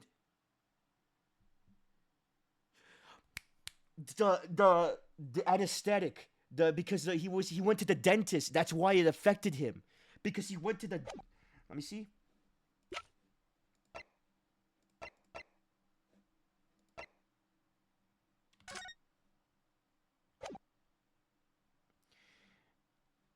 From eating or drinking anything but water.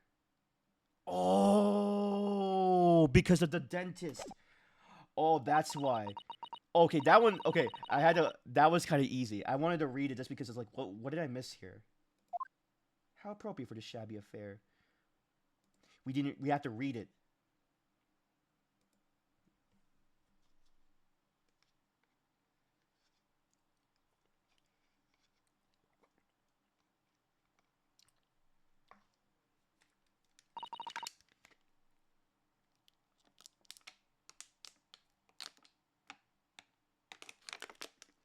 Oh, this is getting good.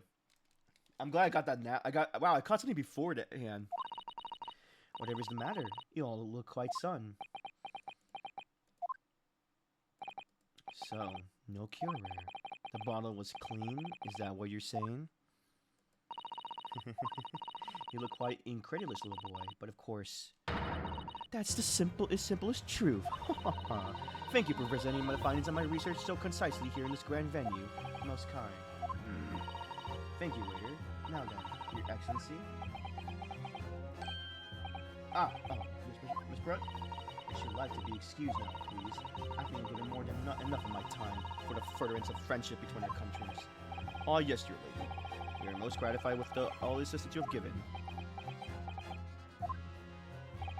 This doesn't make sense. There had to have been poison in that bottle. So how? How did she swallow a whole glass and live to tell the tale? I don't understand it. Well, I suppose if nothing else, this little Far Eastern charade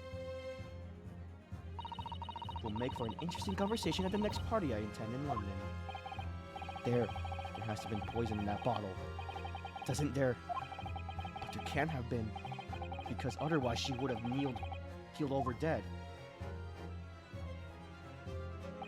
Come on, Ryunosuke. We have all the clues now.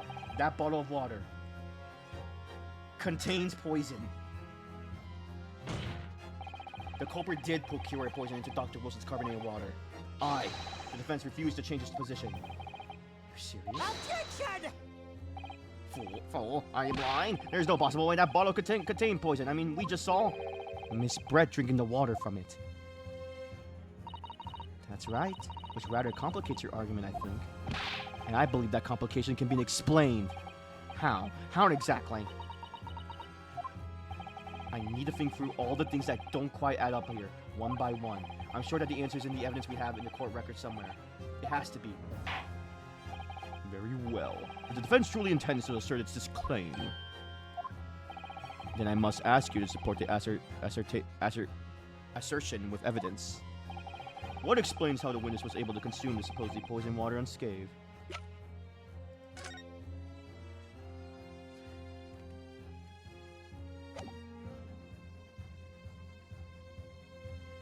Give me a second. I'm gonna save here. This is getting fascinating, guys.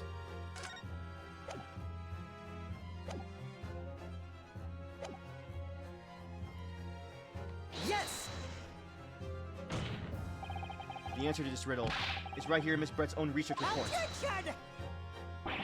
That's not a valid explanation. No. After all, we don't speak English. The report is utter gibberish. This impudent young scoundrel is trying to ridicule your court, Your Excellency. I'm not trying to ridicule anyone, honest. I'm just reading Susato-san's notes. I concur. This report is too extensive to be considered entirely by the court. He will direct us to the parent section council.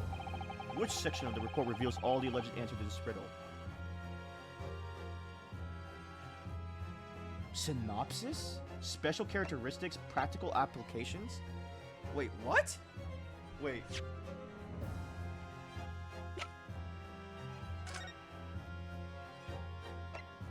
Oh. Okay, no, I got it. Special characteristics, yeah.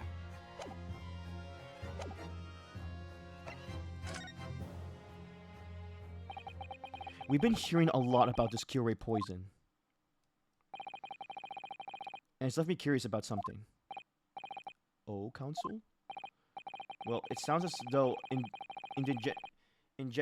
indigenous hunters have been using this poison for years and years to lace the heads of arrows that they shoot at whoever prey they're hunting.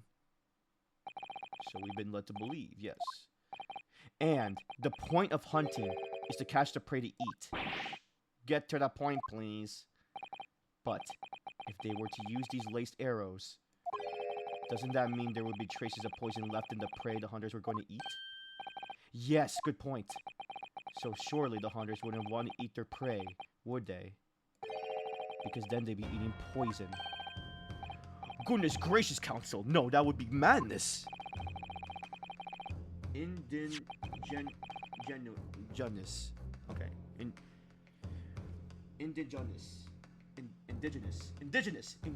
Indigenous. There we go. Got it. But I actually found the answer to that conundrum in this research paper here. Under special characteristics, it says this. The poison starts to work after entering the body through a wound. Through a wound, you say? I see, that makes sense. Yes, the mention of that particular detail seemed a little strange to me, though. But it all makes sense when you interpret what's written like this. When Kyurei enters the body through an open wound, it has terrifying poison effects. However, when it enters the body via the mouth, it has no poison effects whatsoever. What? Miss Brett, you authored this research. You knew the Kyurei's special characteristics, and you knew that could you could make a spectacle of drinking the water without any danger to yourself. Meddling little. Oh God. Oh snap! Rapscallion! The swan's alive! Well, Ryunosuke, it turns out you're an even better lawyer than I thought you'd be. Really? Me? A lawyer? Objection! All this poison talk is fascinating, I'm sure. But I fail to see how... So, the ill-bred little puppy has a new toy to play with. Some facts he read in a book. Well, little swan girl, you're right. I'm afraid knowledge doesn't suit you, little boy. It only makes you look silly. What are you trying to say? Your schoolboyish logic has a fatal flaw. Schoolboyish? Flaw? As even your brain has managed to deduce, Kyurei is safe to ingest. It seems likely that its effects are neutralized by the acidic nature of the gastric succus. Oh, yes, well, of course. Gastric suckers? What are they? So, if this lethal poison is completely harmless when drunk, the professor wouldn't have died when he swallowed it, would he? And that's where the dentist comes in. Ah, that's right. Good gracious. That's basic science. Science that even a schoolboy should be able to understand, no?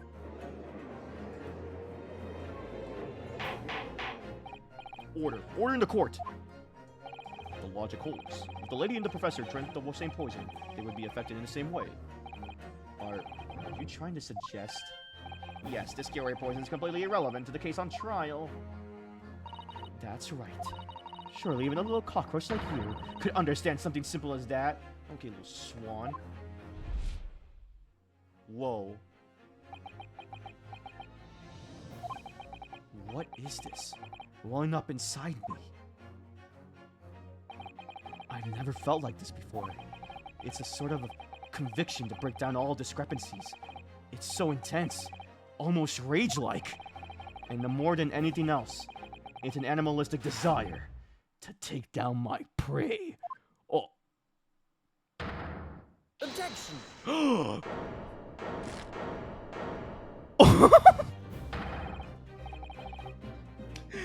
That was cool. I don't think so, Miss Jezzael Brett. How dare you use that tone with me? You know very well that there's no fatal flaw here. You know exactly why, even though both you and the victim swallowed the same poison. You are alive, but Dr. Wilson's dead. Counsel, I'm sure I don't need to remind you. You must provide compelling evidence, as we know that the poison is completely harmless when ingested. Why would Dr. Wilson have been killed by the cure ray? I'm gonna say it again. That was a Chad moment from Yonosuke. Yes, bring out the Ace Attorney in him.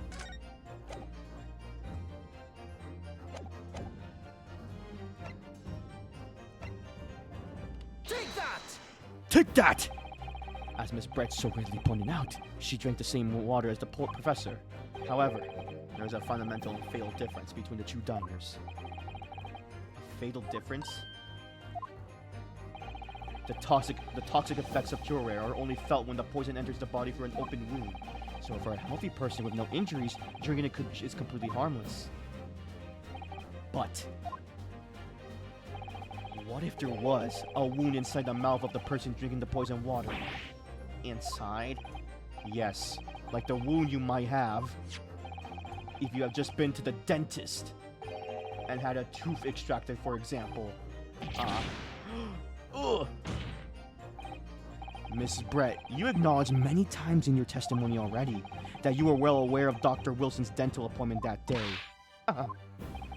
So that's it. You used that knowledge to orchestrate this. Is she laughing? I don't like to repeat myself, but honestly I can't resist. These childish courtroom games and your half-baked arguments are all so puerile. What do you mean? Don't worry, little schoolboy. You'll find out soon enough.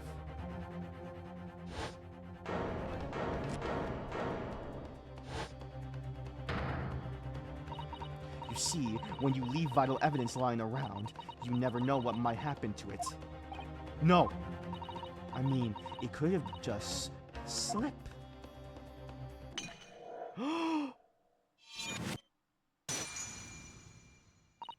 Oh dear, how careless of me.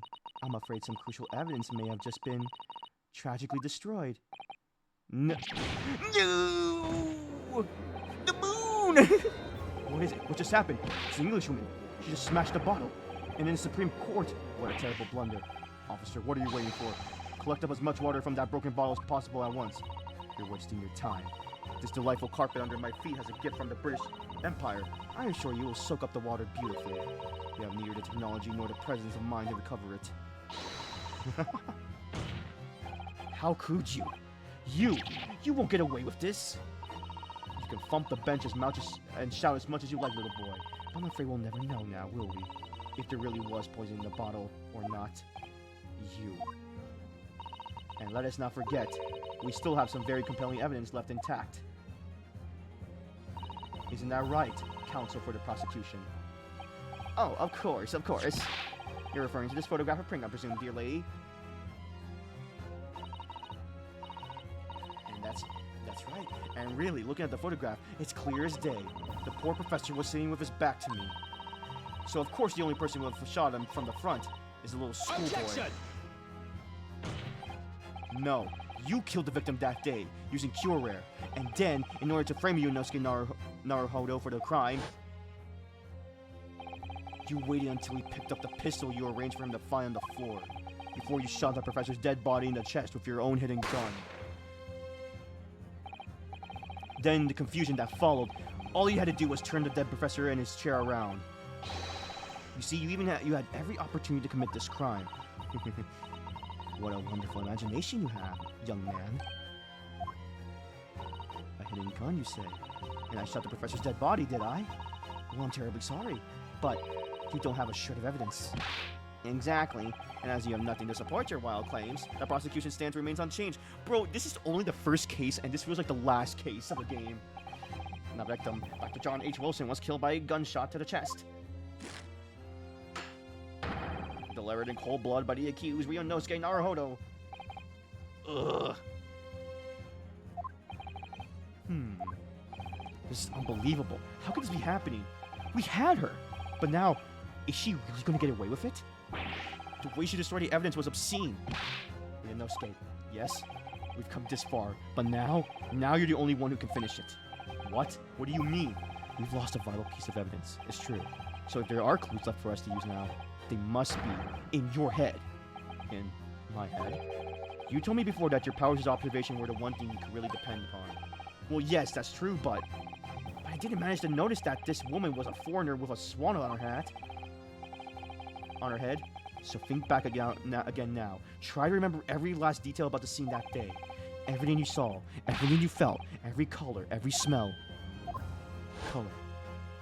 Smell. What I saw. What I felt. Every color.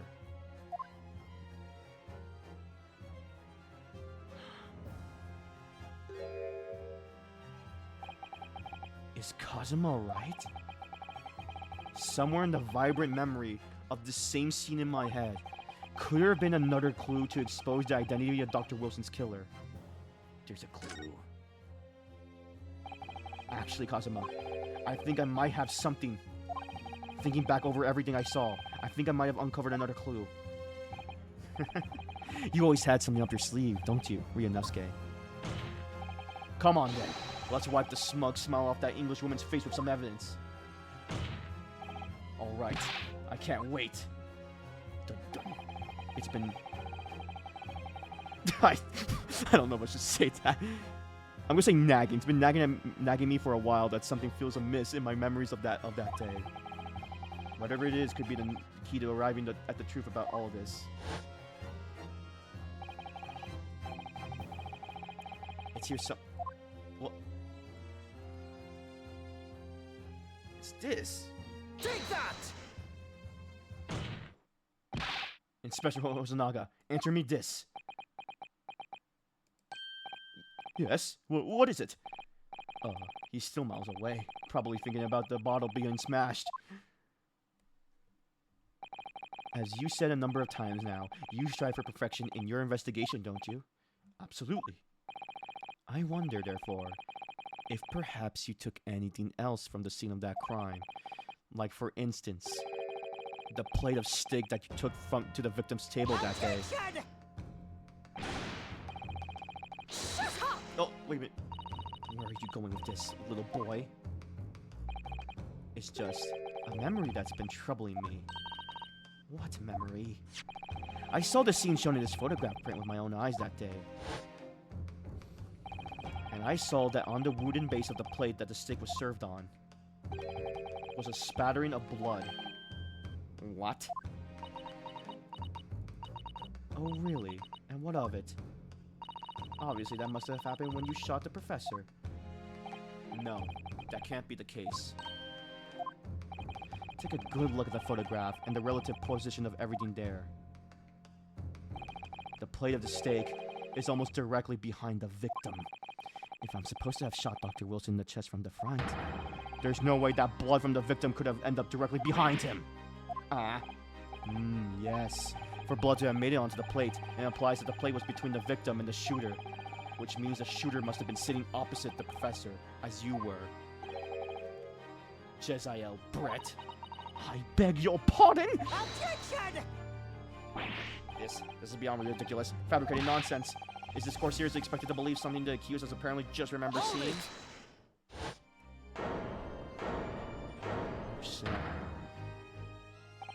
This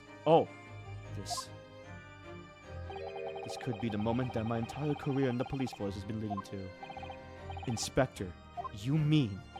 Yes, I took the plate. in the interest of preserving evidence from the scene of the crime. You know what? I take back everything I said. You are a Chad, my friend. You are a homie. I took it. You're a bro. I took it. Meat and all, and I don't care if they call me a crime scene thief because of it. You did what? I took the steak that you've been eating, Miss Brett. I took the steak that the sergeant had been eating. And I did it all in the name of justice. Then we can find out for sure. Oh, give me a second here. Oh.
Okay, back. Sorry about that. Then we can find out for sure whether or not there's a bloodstain on Miss Brett's plate. We must examine it now. Inspector. The court wishes to examine the plate for the victim's table immediately. Yes, sir. Here we go. Sorry for the delay. Here's what you ordered. The steak. Well, what about the blood?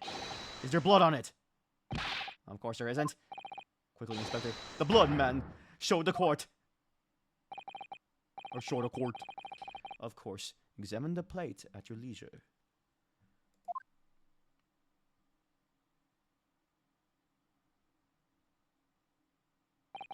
No. No blood. No blood anywhere. But no. That's impossible! No, I know I saw it. I'm sure. Yeah, okay, it had to be the opposite side where the bull is. There was a blood on the side of the plate.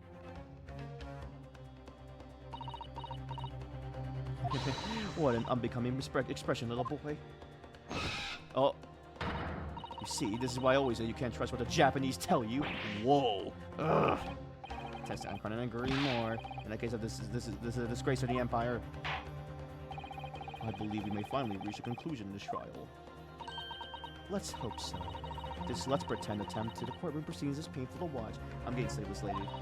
I do promise to do my best to forget all about it when it's over. Ha! This sorry-looking stick reveals the facts all too clearly. Wait, why wouldn't it be there?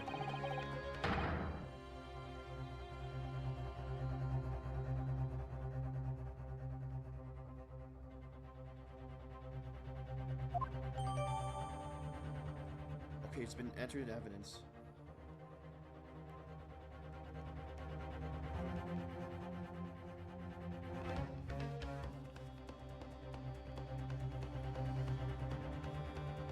Examine the stake, yeah. Was the plate I saw, or if I just saw a figment of my imagination? This isn't now. I think I lost. Let me see here. I need to examine the stake here.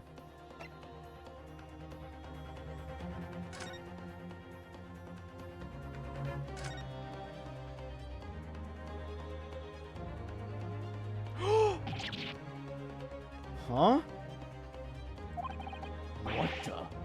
What in the world is this? I think it's a Oh! It's a Koban coin! And the hallmark is from the Hoi era, I believe. It's the antique collector's coin he was looking for.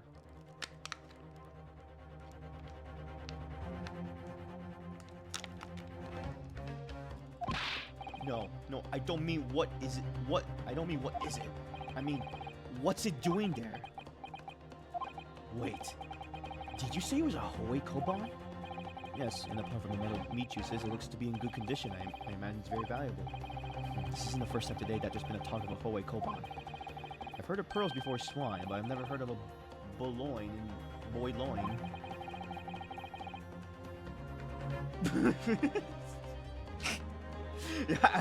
I truly gasped there. It's like, now it's coming back to me. The antique dealer's coin.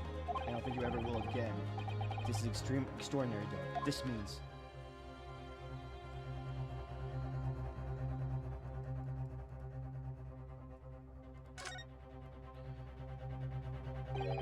This emblem on the side of the plate. Is it a cat? It's a cow, obviously. Most likely because the restaurant's signature dish is beef steak. Seems a lot of different restaurants have their own unique tableware. So this is the symbol of La Carnival, isn't it?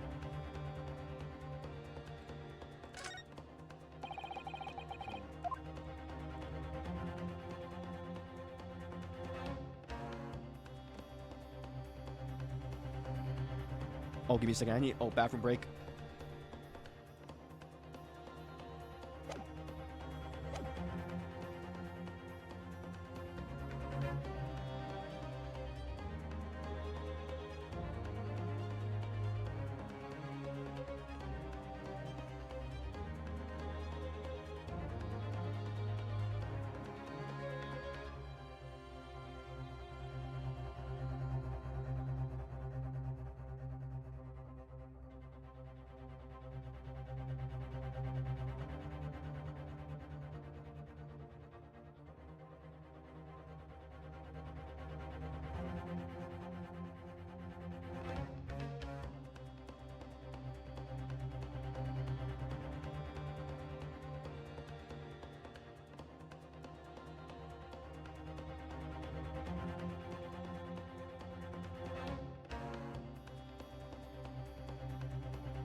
back. Sorry about that. It's not over yet. Not until the final gavel. Never stop believing in yourself. Keep looking forward, no matter what. Believe in myself. Really? Okay. Maybe I should at least examine the evidence for myself. As the evidence requested by the defense has not been shown to be problematic in any way, I presume any further examination of evidence in this trial will be unnecessary. Does the defense have any objection? That bloodstain was going to clinch the trial for me. Can this plate of steak reveal anything other clues at all? There's another clue. Your Excellency, please wait. This plate of beef is hiding another clue. Another clue that will reveal the shocking truth. The only thing that's shocking here is your unhealthy fascination with beefsteak. Your Excellency, I think I made myself clear, haven't I? I will not be able to turn a blind eye to any more unnecessary procrastination this trial. I'm sorry, Miss Brett, but we must ensure a thorough examination of evidence. I will not give a ruling until I'm completely satisfied that all reasonable doubt has been dispelled. I see. As a newly affirmed ally in my country, that's your position, is it? Thank you, Your Excellency. Counsel for the defense, you will now clearly show to the court what you are alluding. Where precisely on the clue is the clue to be found?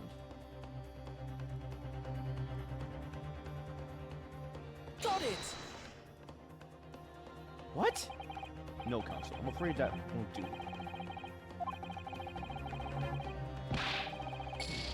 What? It's under the steak.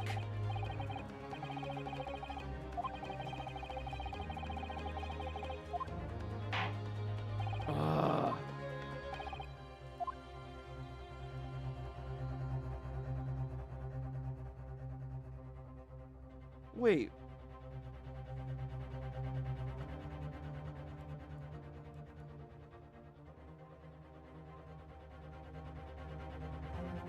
Wait, I'm actually confused.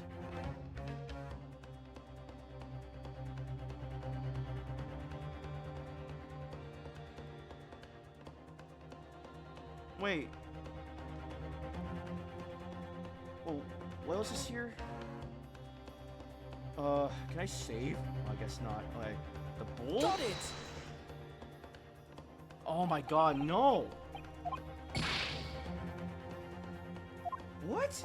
I'm confused. It's the coin, right?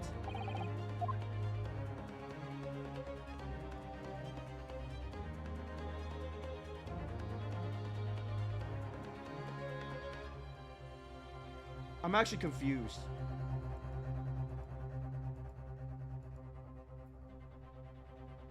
Got it! Oh my. Okay, no.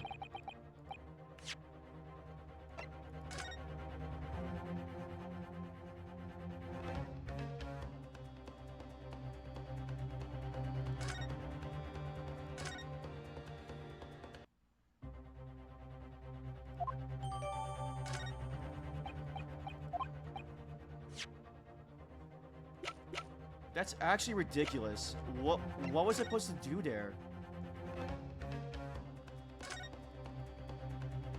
See, I did that, and it revealed.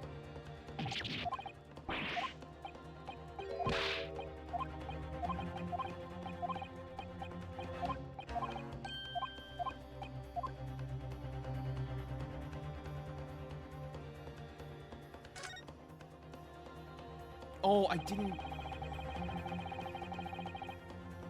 I certainly never expected to find a precious coin underneath the thick cut of meat. And it's from the Hoei era too. That would make it real quite valuable. As well as marinated in the juices as well. Look. What? Are you thinking of eating it?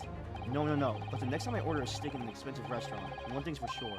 My heart's gonna be racing as I lift up the meat and peer underneath for a prize. I think you might have the wrong end of the stick about this, Ryunosuke. A koban coin underneath the steak. There's only one logical explanation.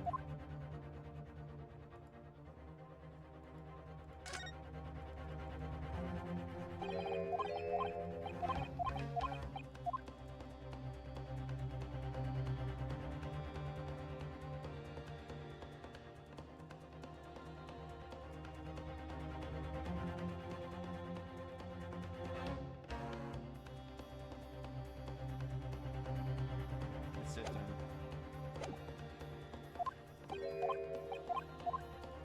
I need to go back to that. Yeah, I'm actually confused.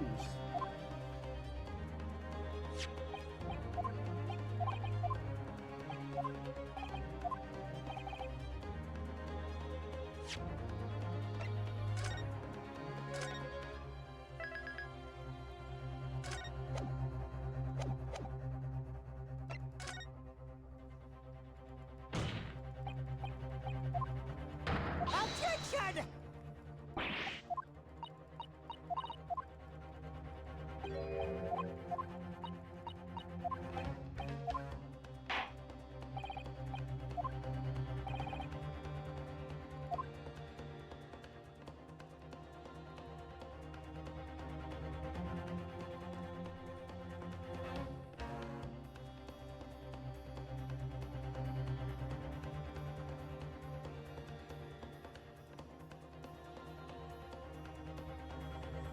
Got it! Still no. No, what? That, I am actually confused. I am actually genuinely confused. I can't keep doing that if it's like, I can't check every spot if that's going to be like that. That's actually ridiculous if that's the case.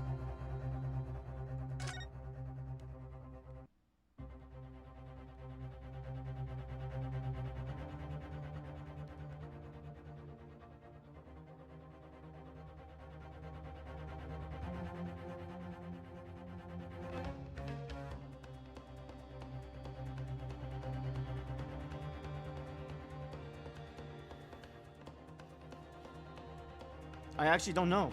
I actually have no clue. I'm trying to think. Like, Attention!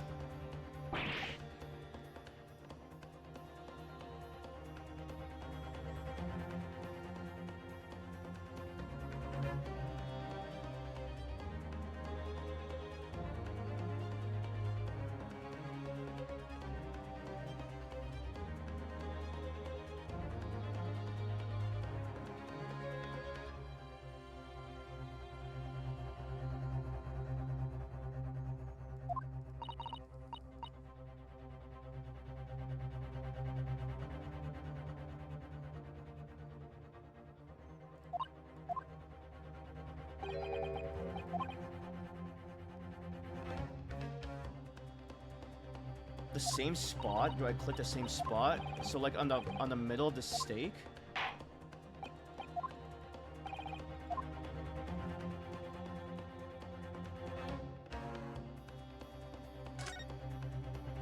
Oh wait, no. Oh. I see. Click, not present.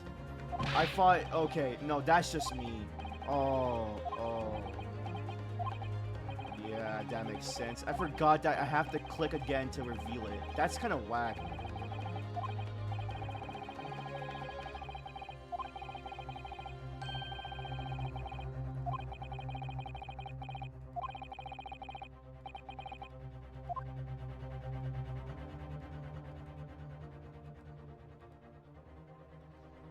Got it! That. Oh my gosh. I'll get used to that, yeah. Good gracious, that's... Kolban? What on earth? A Hoe arrow, one at that. Miss Brett, this is in fact a beefsteak that you ordered at the restaurant on the day in question, is it? Tell me, why is there an old coin seemingly hidden underneath the meat? Shut up! What a ridiculous question. How should I know? I've never seen that thing before in my life. I don't even know what this is, but I'm no part of it. Attention! I fail to see how it's relevant. My coin underneath the meat. That could have simply been a careless mistake by the chef in a moment of distraction. Objection! Don't be absurd. We're supposed to believe that this happened by accident in the kitchen? A rare Hoi Koban just happens to be underneath that piece of steak. If this turns out to be irrelevant to the case, I'll rip up my ticket to Great Britain right now. He's right. It can't be a coincidence. Your Excellency. Yes, Counsel.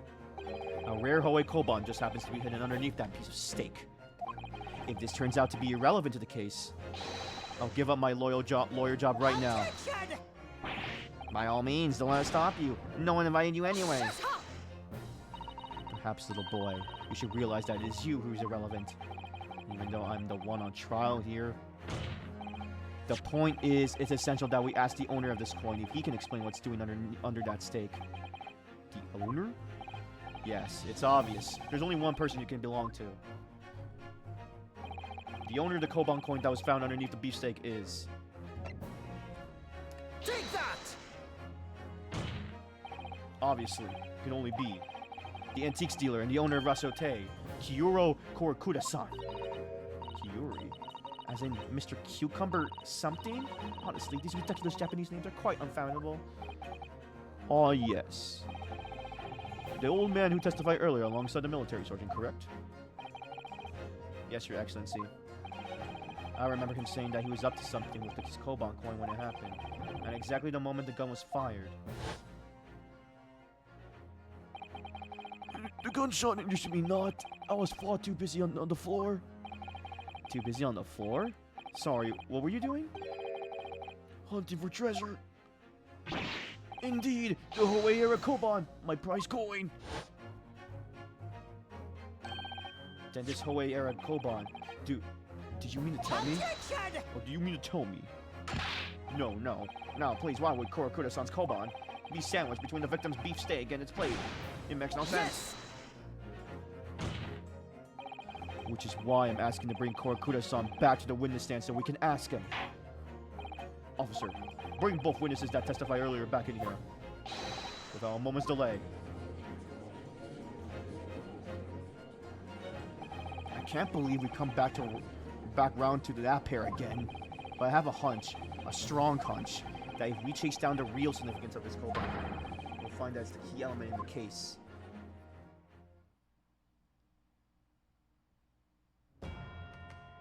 Oh my god, everybody in this case is here. That is so whack. I've never seen so many witnesses up on a stand in an Ace Attorney game before. What's this all about? Why haven't you called up again? Don't you realize it's time for dinner time for a little baby Ido? When my son's belly is empty, he is featured in a pack of wolves. Exploited by the police we were, like miserable dogs forced to bear false witness. And when cast from this courtroom myself, I became a ruined man in a trice, a worthless and withered antique. Nothing more I have to say. The sun has set on this Rasote shop's owner existence. Be that as it may, Korakuda-san, something has come to light that requires your clarification. As far as your Rasote memory serves, have you ever seen this Koban be? Whee! That's it, the one. Dude, oh my god, did the soldier cut the knife with his foot? And the baby's face. Wait, I'm sorry. Yes, that's it. The one, the very one, the exact one that is. The splendiferous Hoei treasure that my rusty bones managed to misplace that fateful day. It can't be. As I thought. Young man, enlighten this decrepit old fool. Put me out of my misery. Where was my treasure? Where was it dropped? Oh, I'm not sure if it was dropped anywhere. We found your coin sandwiched between a beefsteak and its plate, soaking in the seasoned meat's juices. Sandwich? Soaking? Seriously? Clearly, it couldn't have fallen there by accident. Which means somebody must have hidden it there on purpose. Somebody concealed my Hoei treasure between a slab of meat and a metal plate? Who would do such a thing? Such an unconscionable thing!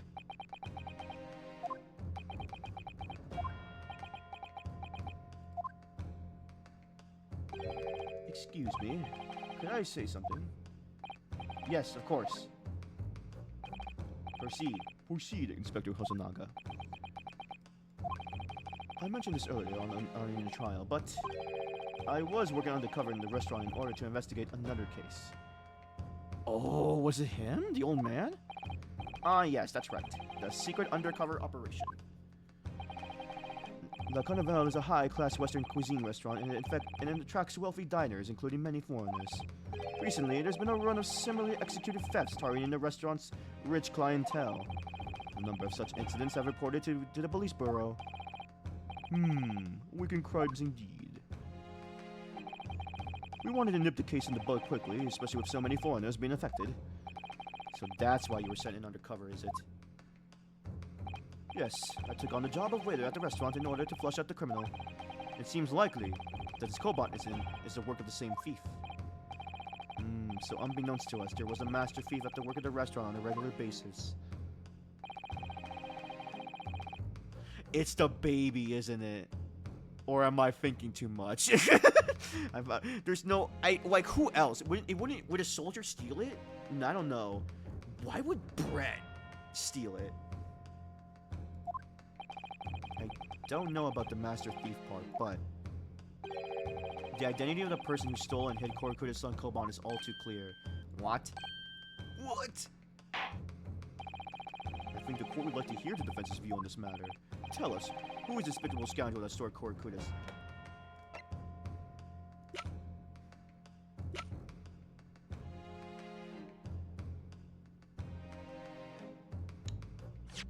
I'm going to shave here and make sure I don't...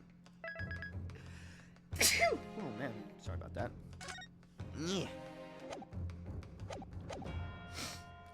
Is it... okay, if it's not Brett, I have to put the soldier, so... Take that! Yes, seems like a lot candidate for a Koban thief. No, come on, Yonosuke. Huh? You shocked me, Kazuma. As much as you shocked me. What? I'm not sure you should be calling Korakuda-san a crazy fool, Kazuma. It was you who was not calling you a crazy fool. Ah, maybe I'm the one wrong exactly. Oh. What? It's not Brett?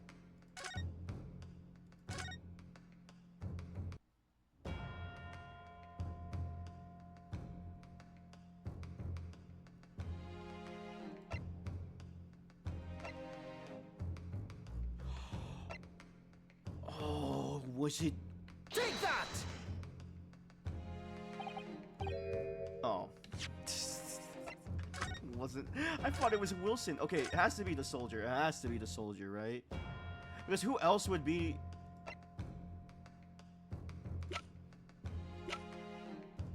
Take that! He was, yeah. Obviously. It can only be you. Sergeant Yesanosa. What? How? How dare you? You monster. Monster. I stole that Koban, did I? I'm the master thief of La Carnival, am I? You seriously accuse me of these crimes, candidate? But it wasn't me, it was Ido. Ido's the mastermind behind all of this. So, okay, I have to say him, because then it leads to this criminal mastermind. The thief behind it all. The true monster. My gosh, look at his eyes. The eyes of a criminal.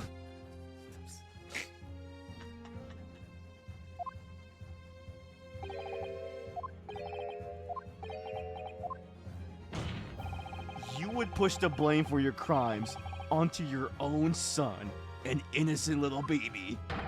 It's you who's the monster, Sergeant Nosa.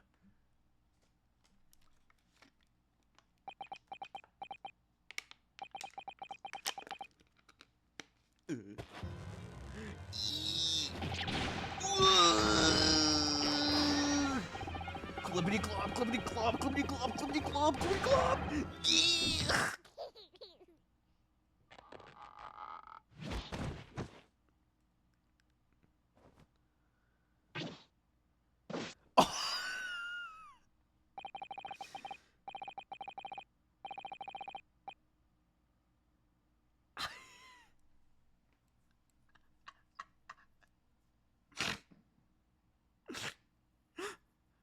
Ari, a salute. Nippon Imperial Army Sergeant Anessa Nosa, preparing to stand down in Supreme Court, sir. Same as the baby.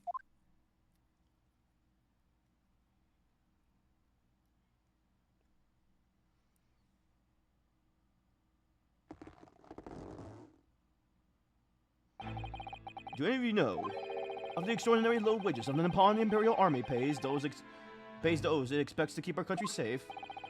I understand the temporary increase in taxation owing to the recently ended conflicts remains in place. And I've heard it's hard for lower-ranking soldiers to make a living, yes. All I want is to put a hot meal on the table for my son. That's why you were stealing things at the restaurant. The place is heaving with money. Every 3 days, I go there and do reconnaissance for a target. And I enjoy chomping my way through a good steak at the same time. It sounds like he doesn't bother with a knife and fork even, which is worryingly believable.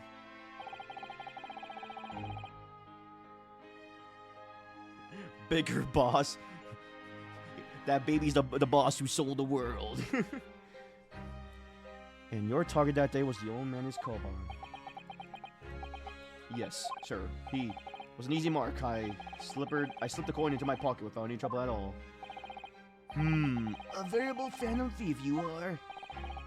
I was all set to leave the steak. I was halfway through devouring when it happened.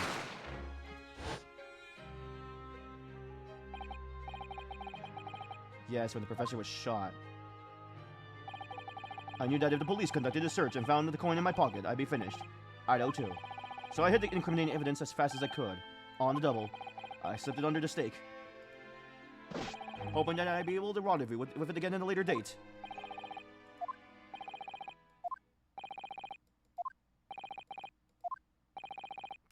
Everyone? This is ridiculous.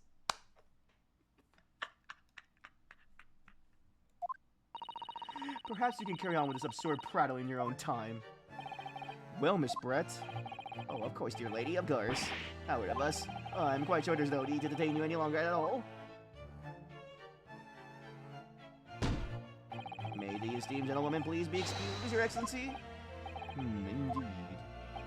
The theft of the cobalt was clearly perpetrated by this baby saddle sergeant, who certainly appeared to be unrelated to Dr. Wilson's murder. Ah!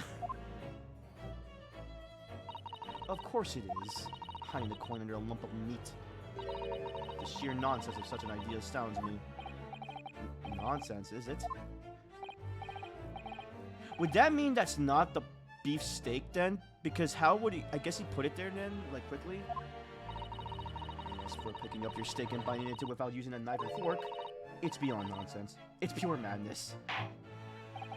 Very well, now that all questions concerning this witness's testimony have been answered, I see no further justification for detaining her. Miss Brett, you are free to leave. Thank you, Your Excellency. Good luck, everyone. And good day. Wait a minute. Ryunosuke, what's the matter with you? There's no time for daydreaming. Oh, no, it's just... something about Miss Brett's parting words there got me thinking.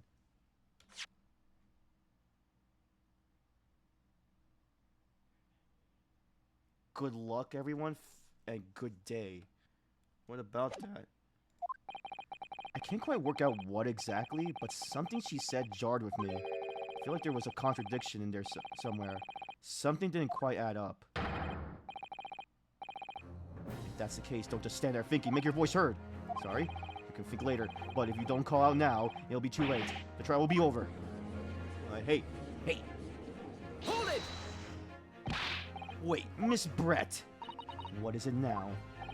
I'm afraid, just one last time, there's something I'd like to ask you. I'd like to explain the contradiction in your parting words from just a few moments ago.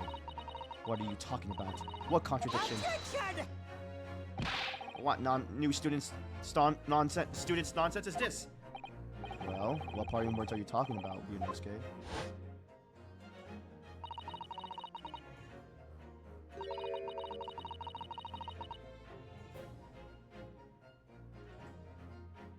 Hiding a coin under the lump of meat, the sheer nonsense.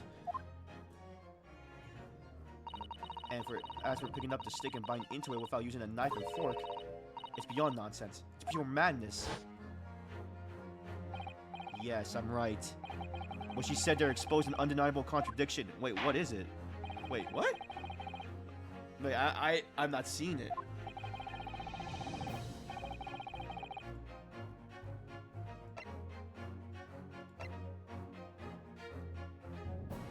Oh, wait.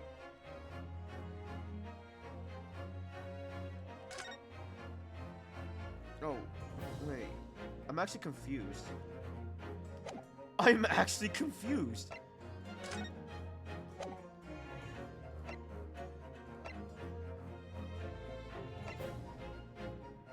She's a fine lady.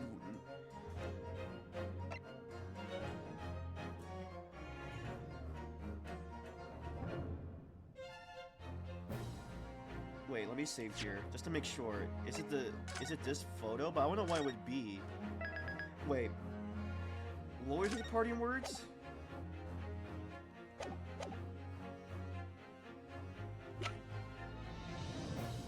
Oh wait.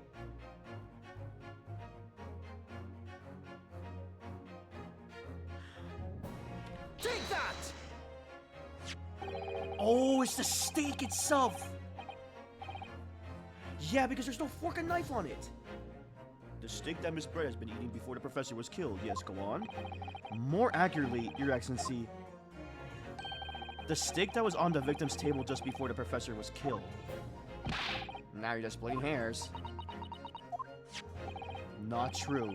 Doesn't something about this steak strike you as very unnatural? Unnatural? What on earth do you mean? It's extremely obvious. I'm talking about the shape of the edge where it's been eaten. Oh, you needed...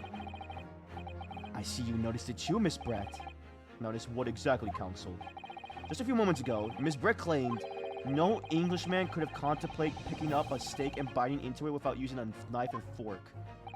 Of course she did. She's a fine English gentlewoman herself. Then take a good look at the steak. In particular where the edge has been eaten. Yeah, that's not where you do... There's barbaric teeth marks there. Oh. Wait, did she do that? It looks like Miss Brett has realized something. So, if the witness that she claims wouldn't contemplate eating anything without using a knife and fork, there shouldn't be teeth marks in the steak at all. Objection! But what is your actual point? Perhaps the delightful Miss Brett was ravenously hungry and couldn't help her. Oh, she's pale now. Oh, whatever you say, dear lady. As I said, I really must be leaving now. Afternoon tea with the Minister of Justice cannot possibly wait any longer. Of course. This will all be over in the blink of an eye. Rest assured, I'm about to put this rookie in his place. Just leave her to... I've heard enough. You irritating little spectacle samurai relic. Of course. Dear lady! What's the matter, Miss Brett? Have we ruffled your feathers? Clearly, the witness knows what this means. She's realized the catastrophic implications these teeth marks in the steak have for her. Ryunosuke, do you know where you're going with this? Doom. Yes, now at last, it's all come together, or it's all coming together. His translation there. The mysterious teeth marks in the steak that had allegedly been eaten with a cutlery. The reason why the bloodstain I know I saw somehow seems to have disappeared. And most importantly, I'm gonna save here.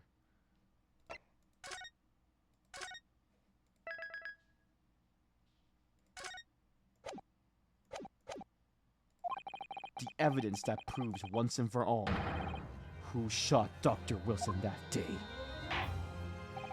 I accept that these teeth marks on the steak are a little unnatural, as you put it, Counsel.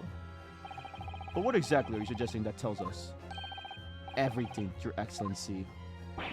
Everything?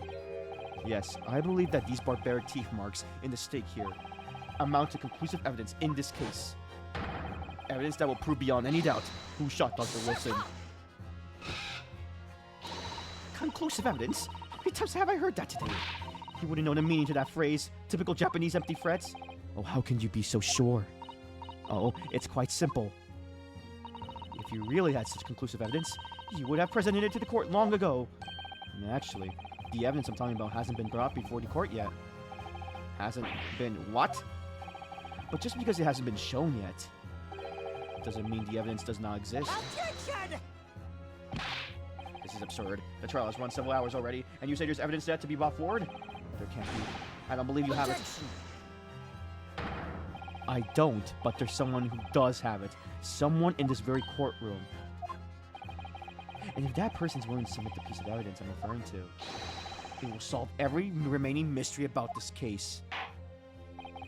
Very well. I have a feeling this will be my last request of the defense in this trial.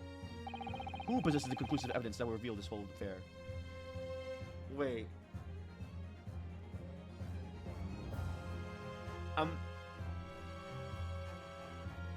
Who is it? Is it...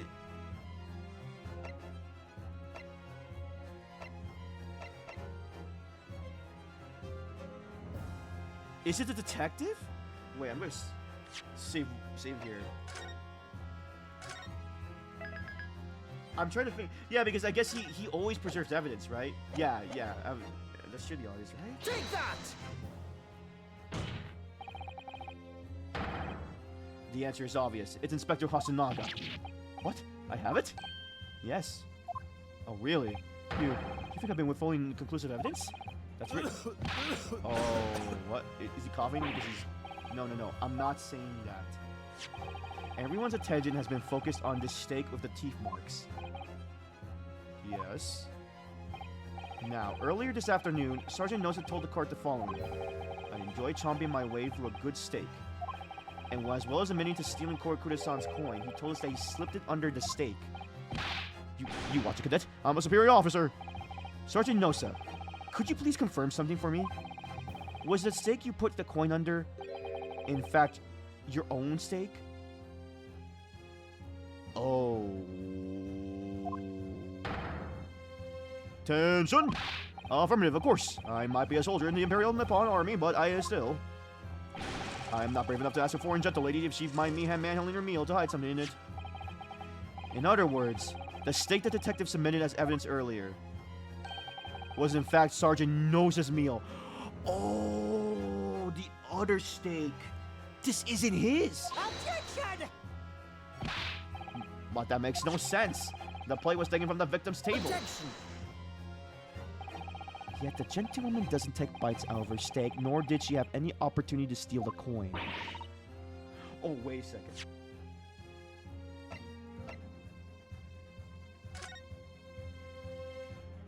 There's no bite marks.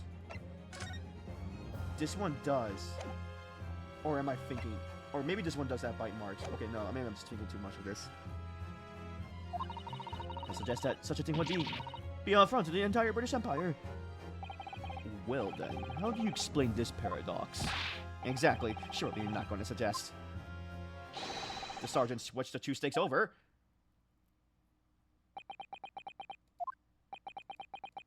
He did, didn't he?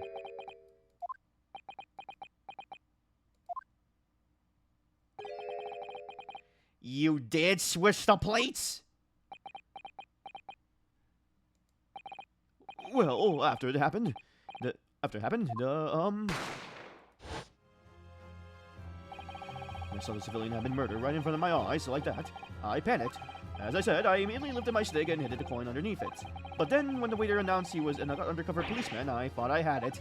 If he decided to investigate my slab of meat, that'd be it. I'd be getting my marching orders. Oh. So when the cadet here was arrested and taken off to the kitchen, I seized my chance.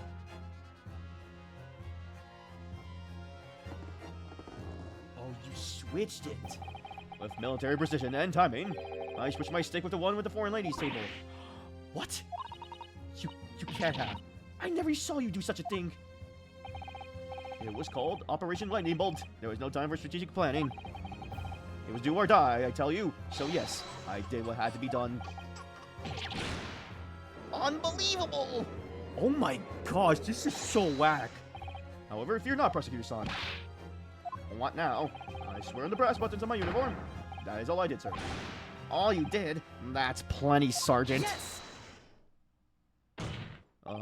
So, if Sergeant knows that we switched the plates over, it means he took Miss Brett's steak, and the plate it was on back to his own table. Yes, that follows. Inspector Hasanaga. Yes. Earlier in this trial, you told the court this. You said that you had not only taken Miss Brett's steak after the incident, but also the...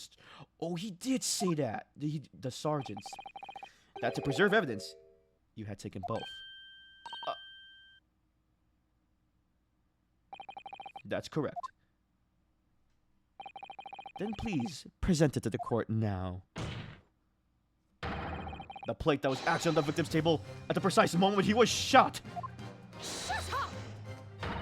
Well, can that possibly tell us now? I mean, a cold slab of tough meat? It can have the slightest bearing on the case. No, you're not wriggling your way out this time, lady. I beg your pardon? Surely you're not that forgetful. Surely you remember the reason why the steak pan promises to prove such a problem for you, no? You're the ones who decided it was a problem, not me. The reason the defense asked to see the plate was to confirm something the defendant remembers seeing. He thinks he remembers. I'm quite sure of what I saw, Miss Brett.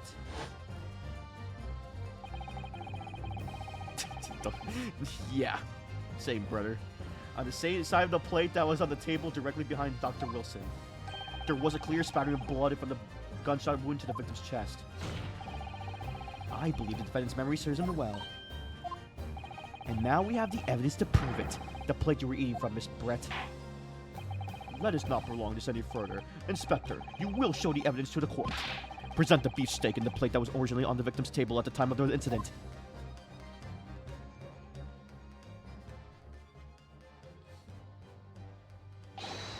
Yes, sir.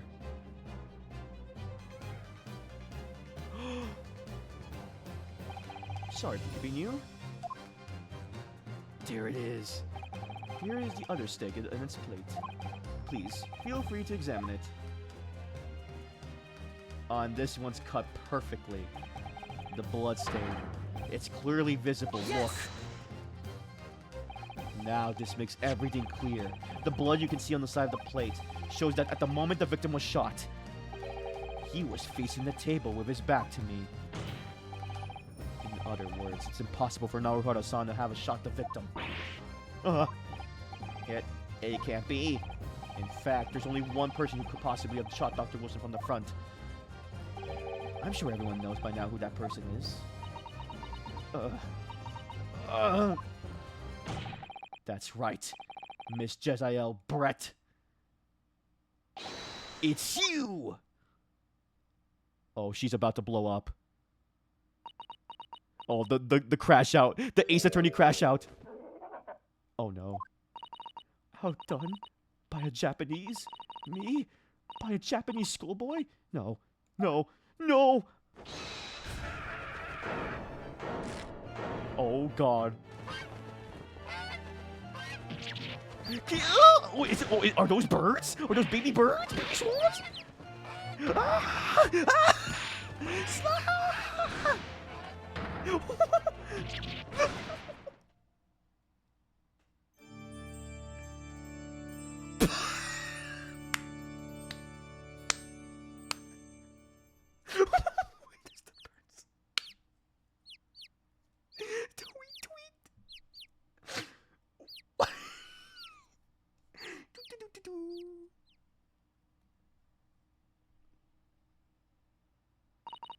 Please, excuse my little outburst.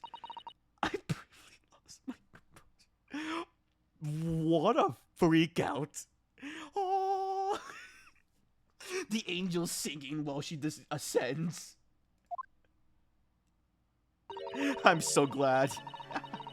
I'm glad I'm playing this right now. For unbecoming behavior for an English gentlewoman. Forgive me.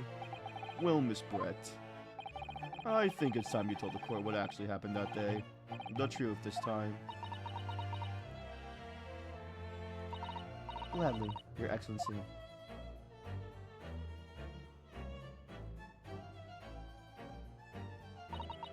It was I who took the professor's life, using Curare.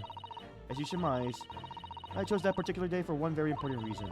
The professor had a dental appointment for the extraction of one of his teeth in the morning. So you planned to kill the professor, knowing that no trace of poison would be found in his water? Because Curare is unheard of in Japan here. In here, Japan? Oh, whatever. Yes. Of course, I never intended to remain at the restaurant for as long as I did. only needed to see the professor take one tiny sip of his water and it would be all over. I would place the steak I ordered in front of him to make it appear as though he'd been dining alone, and leave immediately. However, before any of that happened, there was an unexpected visitor at the professor's table. That would be me, I suppose. Yes, you. Who else? Such a trifling matter, but the fact that you decided to come over to greet the professor meant that I had lost my chance to slip away unnoticed. In due course, the professor took a sip of his water and was paralyzed. I made sure he was sitting in his chair such that he wouldn't fall. There was no going back at that point, so I concocted a plan on the spur of the moment.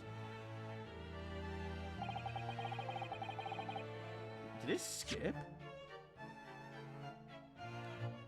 Oh, guess not. A plan to pin Dr. Wilson's murder on this innocent man. I happen to know that the professor always carried a gun.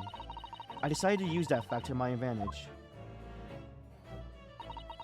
I had the bottle of Cure in my handbag, and my own pistol concealed under my skirt. Under your skirt? So I was right, there were 2 guns. Yes. And then I finished my coffee and got up to leave. That's when I noticed the professor's gun, which you had presumably placed on the floor. Plus, you were sure that I wouldn't notice it. And everything went according to plan. And you noticed the gun as I attended. And then, just as you bent down to pick it up,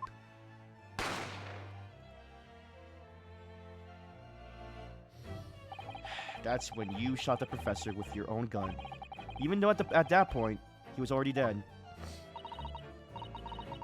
Naturally, the gunshot caused a commotion, at which point the waiter appeared. Obviously, I assumed Naruhito-san was the culprit and apprehended him. I took him to the pantry that joins the kitchen and locked him inside. That's when I took the opportunity to turn the professor and his chair around. Because of course, you need to make it look like the defendant had shot Dr. Wilson from where he picked up the gun. Dang.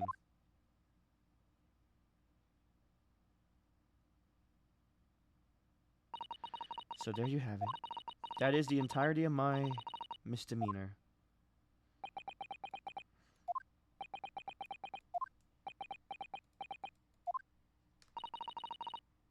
Your Excellency? Yes. I wonder. May I speak with you in private later?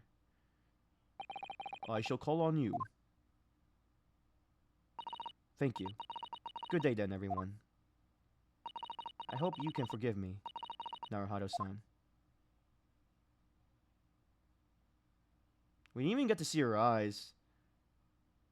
Oh! She just disappeared. She phased out. She was a ghost! It would seem this trial has finally run its course. I presume the prosecution is in agreement. This can't be. Take Tsuichi Aoichi does not lose. Not to the likes of this rookie student. You better start getting used to tough opposition. You know Ryunosuke Naruhodo? What? Yes? This insult to the Aoichi family name will never be forgotten. And it will happen in later generations, in trilogies, and even spin-offs. Dumbo! Thank you. Yeah, that was I did a good job there. You become conceited with age, counsel, but the old have to stand aside and make way for the new. It's the way of the world. May you never forget that.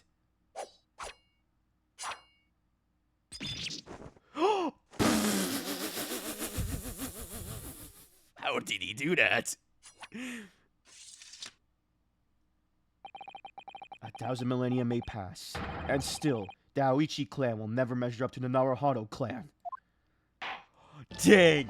That's a reference to later generations. Oh my gosh, the foreshadowing. Thank you, Dark. Oh, no. I'll drink water once I'm done, because I'm out of water. This trial in the Supreme Court of Japan will, I believe, go down in history as the start of a new chapter in our country's judicial system. Despite being summoned as the accused, you, Rinosuke Naruhodo, presented an excellent case. I thank you, Your Excellency. The use of evidence and deduction to unravel the truth is a modern methodology. After all, it has only been a few short decades since our country opened its doors to the wider world. But the Western ideas of science are rapidly gaining acceptance here. I feel sure that science will soon bring on new methods of investigation and new procedures of justice. What a crazy line that is, because honestly, it's like, in later games, I kind of remember, yeah, science, we use a bunch of technology and science to help with clues and stuff, and it is an essential part of the game. It's honestly insane how, this game, I'm loving this already. The foreshadowing, not just in games and this lore, but in history, is insane. The new future of law awaits, but what it will look like, I cannot begin to imagine. I feel like I would be older and bald and have gray beard, and the lawyer would be someone with spiky hair, and the other one with a red jacket and has some swagger. That is for the young to pursue. Kazuma Asogi.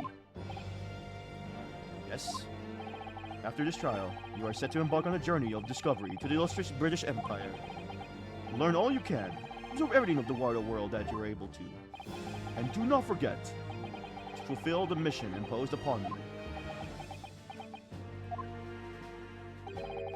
I understand, Your Excellency. What was that about? Why do you look so grave all of a sudden? Never mind. As for you, Ryunosuke Naruhodo. Oh, yes? In you, I sense, how can I put it, unusual potential. I very much look forward to seeing how you can carry that onwards. Thank you, Your Excellency.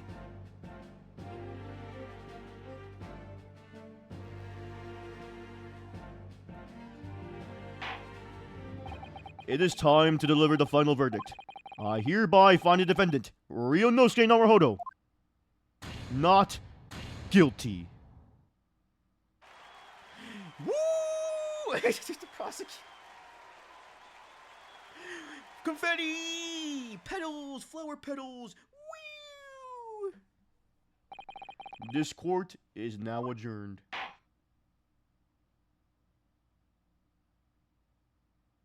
Holy crap. November 22nd, 2:46 p.m. Supreme Court Judicature and Defendants Antechamber 5. I can't believe it. I can't believe what's happened. I made it. I defended myself and made it through that horrendous trial. Ryunosuke, you finally pulled it off. Congratulations. Well, I couldn't have done it without you. Thank you, Kazuma. No. It was a pleasure to watch you at work. So, you owe me an extra large sukiyaki from the place of the Yume University Street. Don't forget.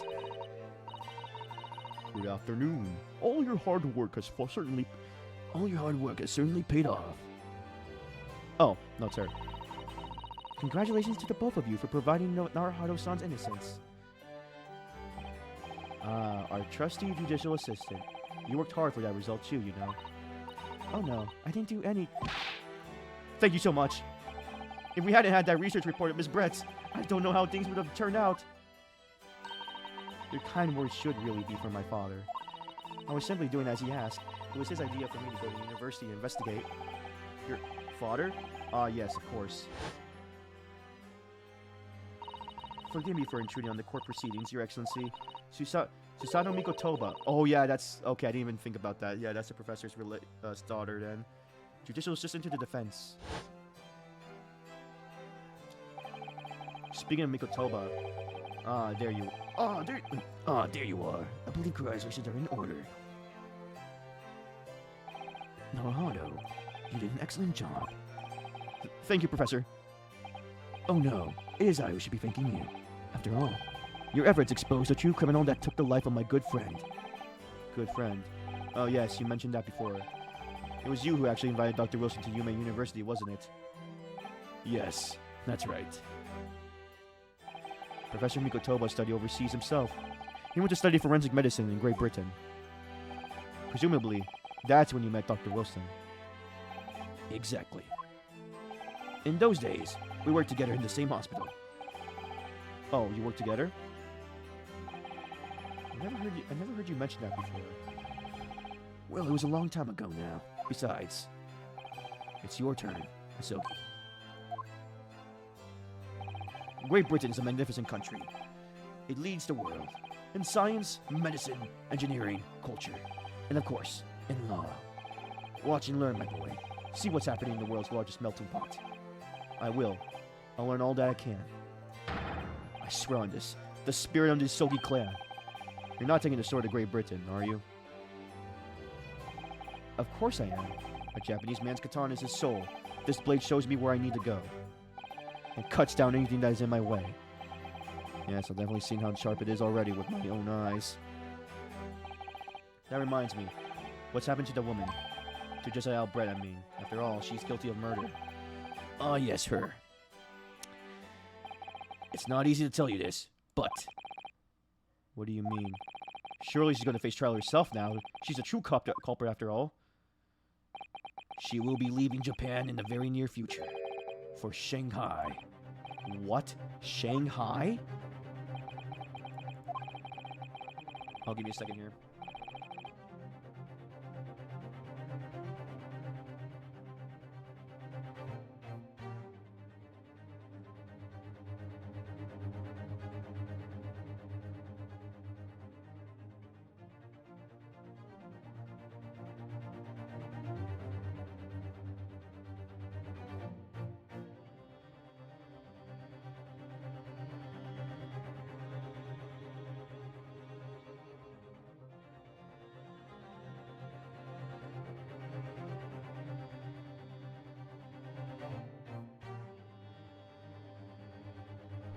Sorry, I'm back. Right.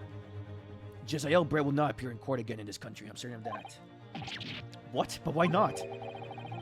It's a matter of conciliar jurisdiction. Counselor. Oh, Inspector Hosonaga. It was a hard-fought battle in the courtroom today. Very impressive to watch. I must congratulate... But what's all this about conciliar jurisdiction? We cannot try this particular foreigner for her crimes here in Japan. What? We can't try her? But then who's going to bring her to justice? A British conciliar court will hear her case, somewhere far away where our voices can't be heard. But why a conciliar court?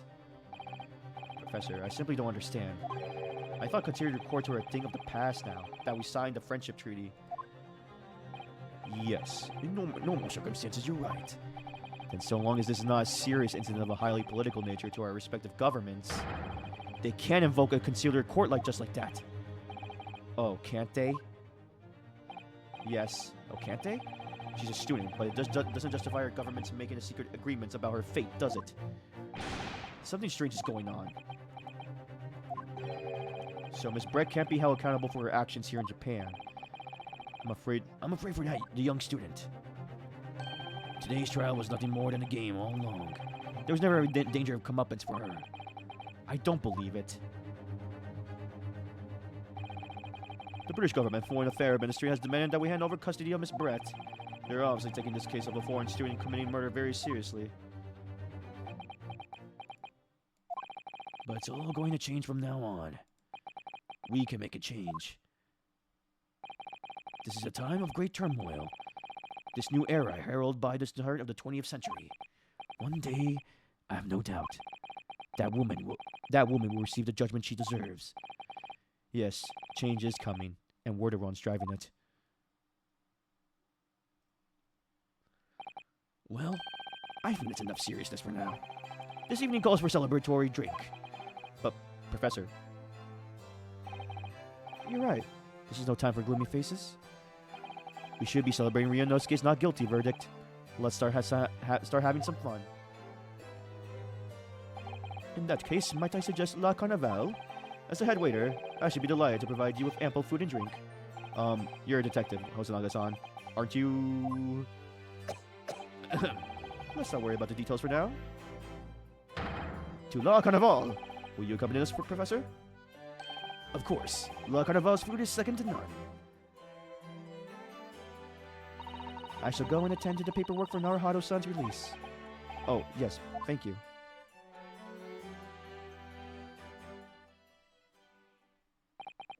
Jezebel Brett won't be tried here. I suppose that means I'll never know.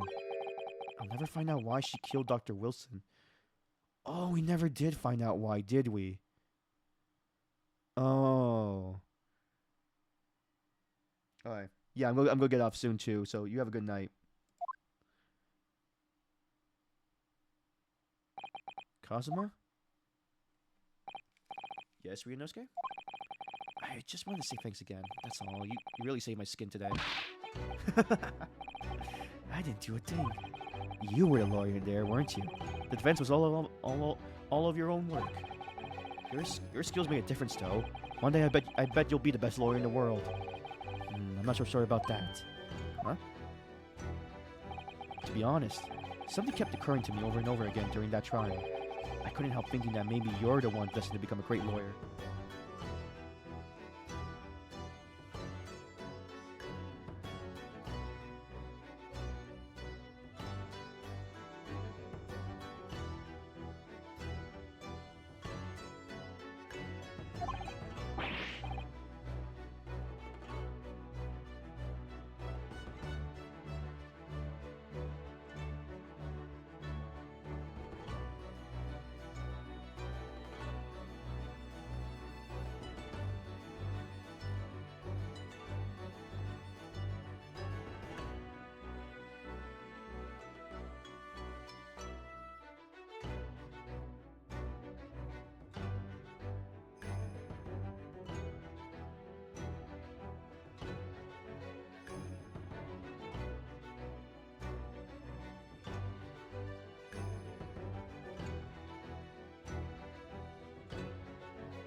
Come on, be serious.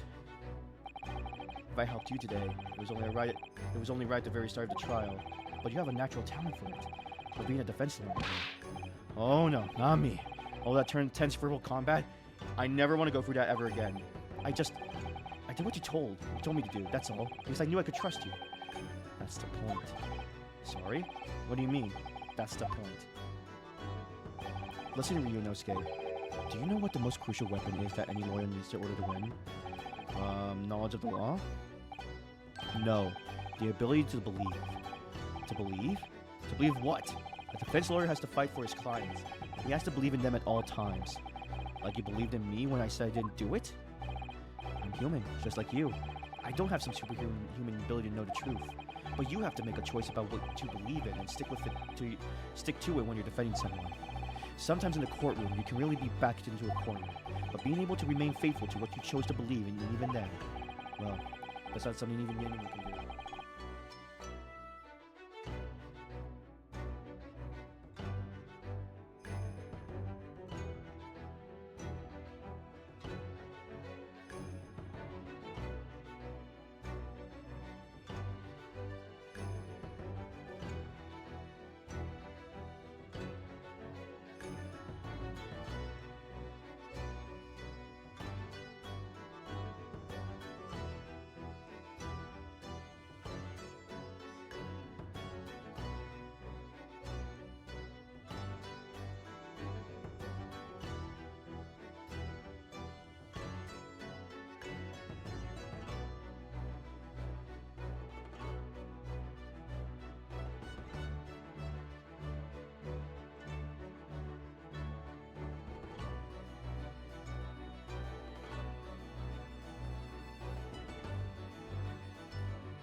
Well, it's not something that anyone can do. It's a special kind of person. Believing in your client. Just look at today's trial.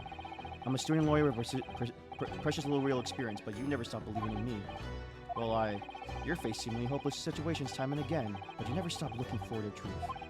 And in the end, you found it through your own efforts, and because you never stopped believing in me. Thanks, Kazuma.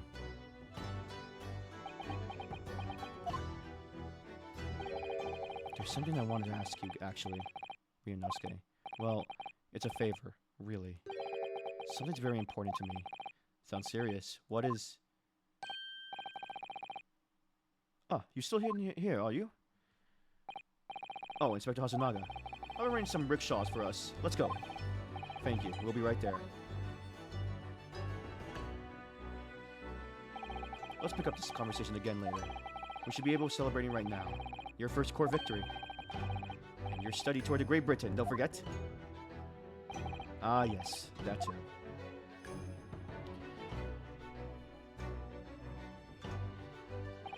So my very first trial came to an end. Kazuma. Professor Mikotoba. Susato-san, who acted as my assistant. Inspector Hosonaga, who didn't really play much of a part, but still.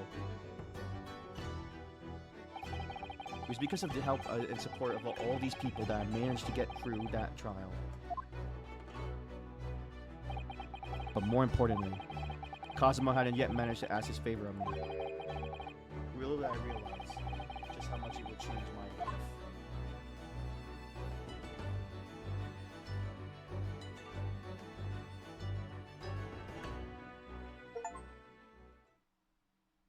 Defense to butt. For completion of episode 1. Whew. Okay, guys. I think that's where I'm going to leave off. Whew, man. That was fun. That was a great episode. That was amazing. The twists and turns, the freaking direction of like where it was going. It's like the characters are it's well written. Like the dialogue is really well written. Oh man. But yeah, I'm gonna stop here for tonight. It's midnight. I'm almost at 4 hours, so I'm gonna oh man, what a stream. All right. Thank you guys for watching. For those watching on YouTube and watching the VOD, please leave a like to subscribe, and you'll be notified when I'm live. And I'll be streaming this next Saturday or Friday, depending on how I feel with the schedule. And yeah, usually the VODs are uploaded the next day. And if you want to know I'm live, there's a Twitter and Discord link for a Discord server in the links in the bios of my Twitch and YouTube profile. So until next time, guys, thank you, and I hope you stay healthy. Oh, give me a second. All right. Until then, bye.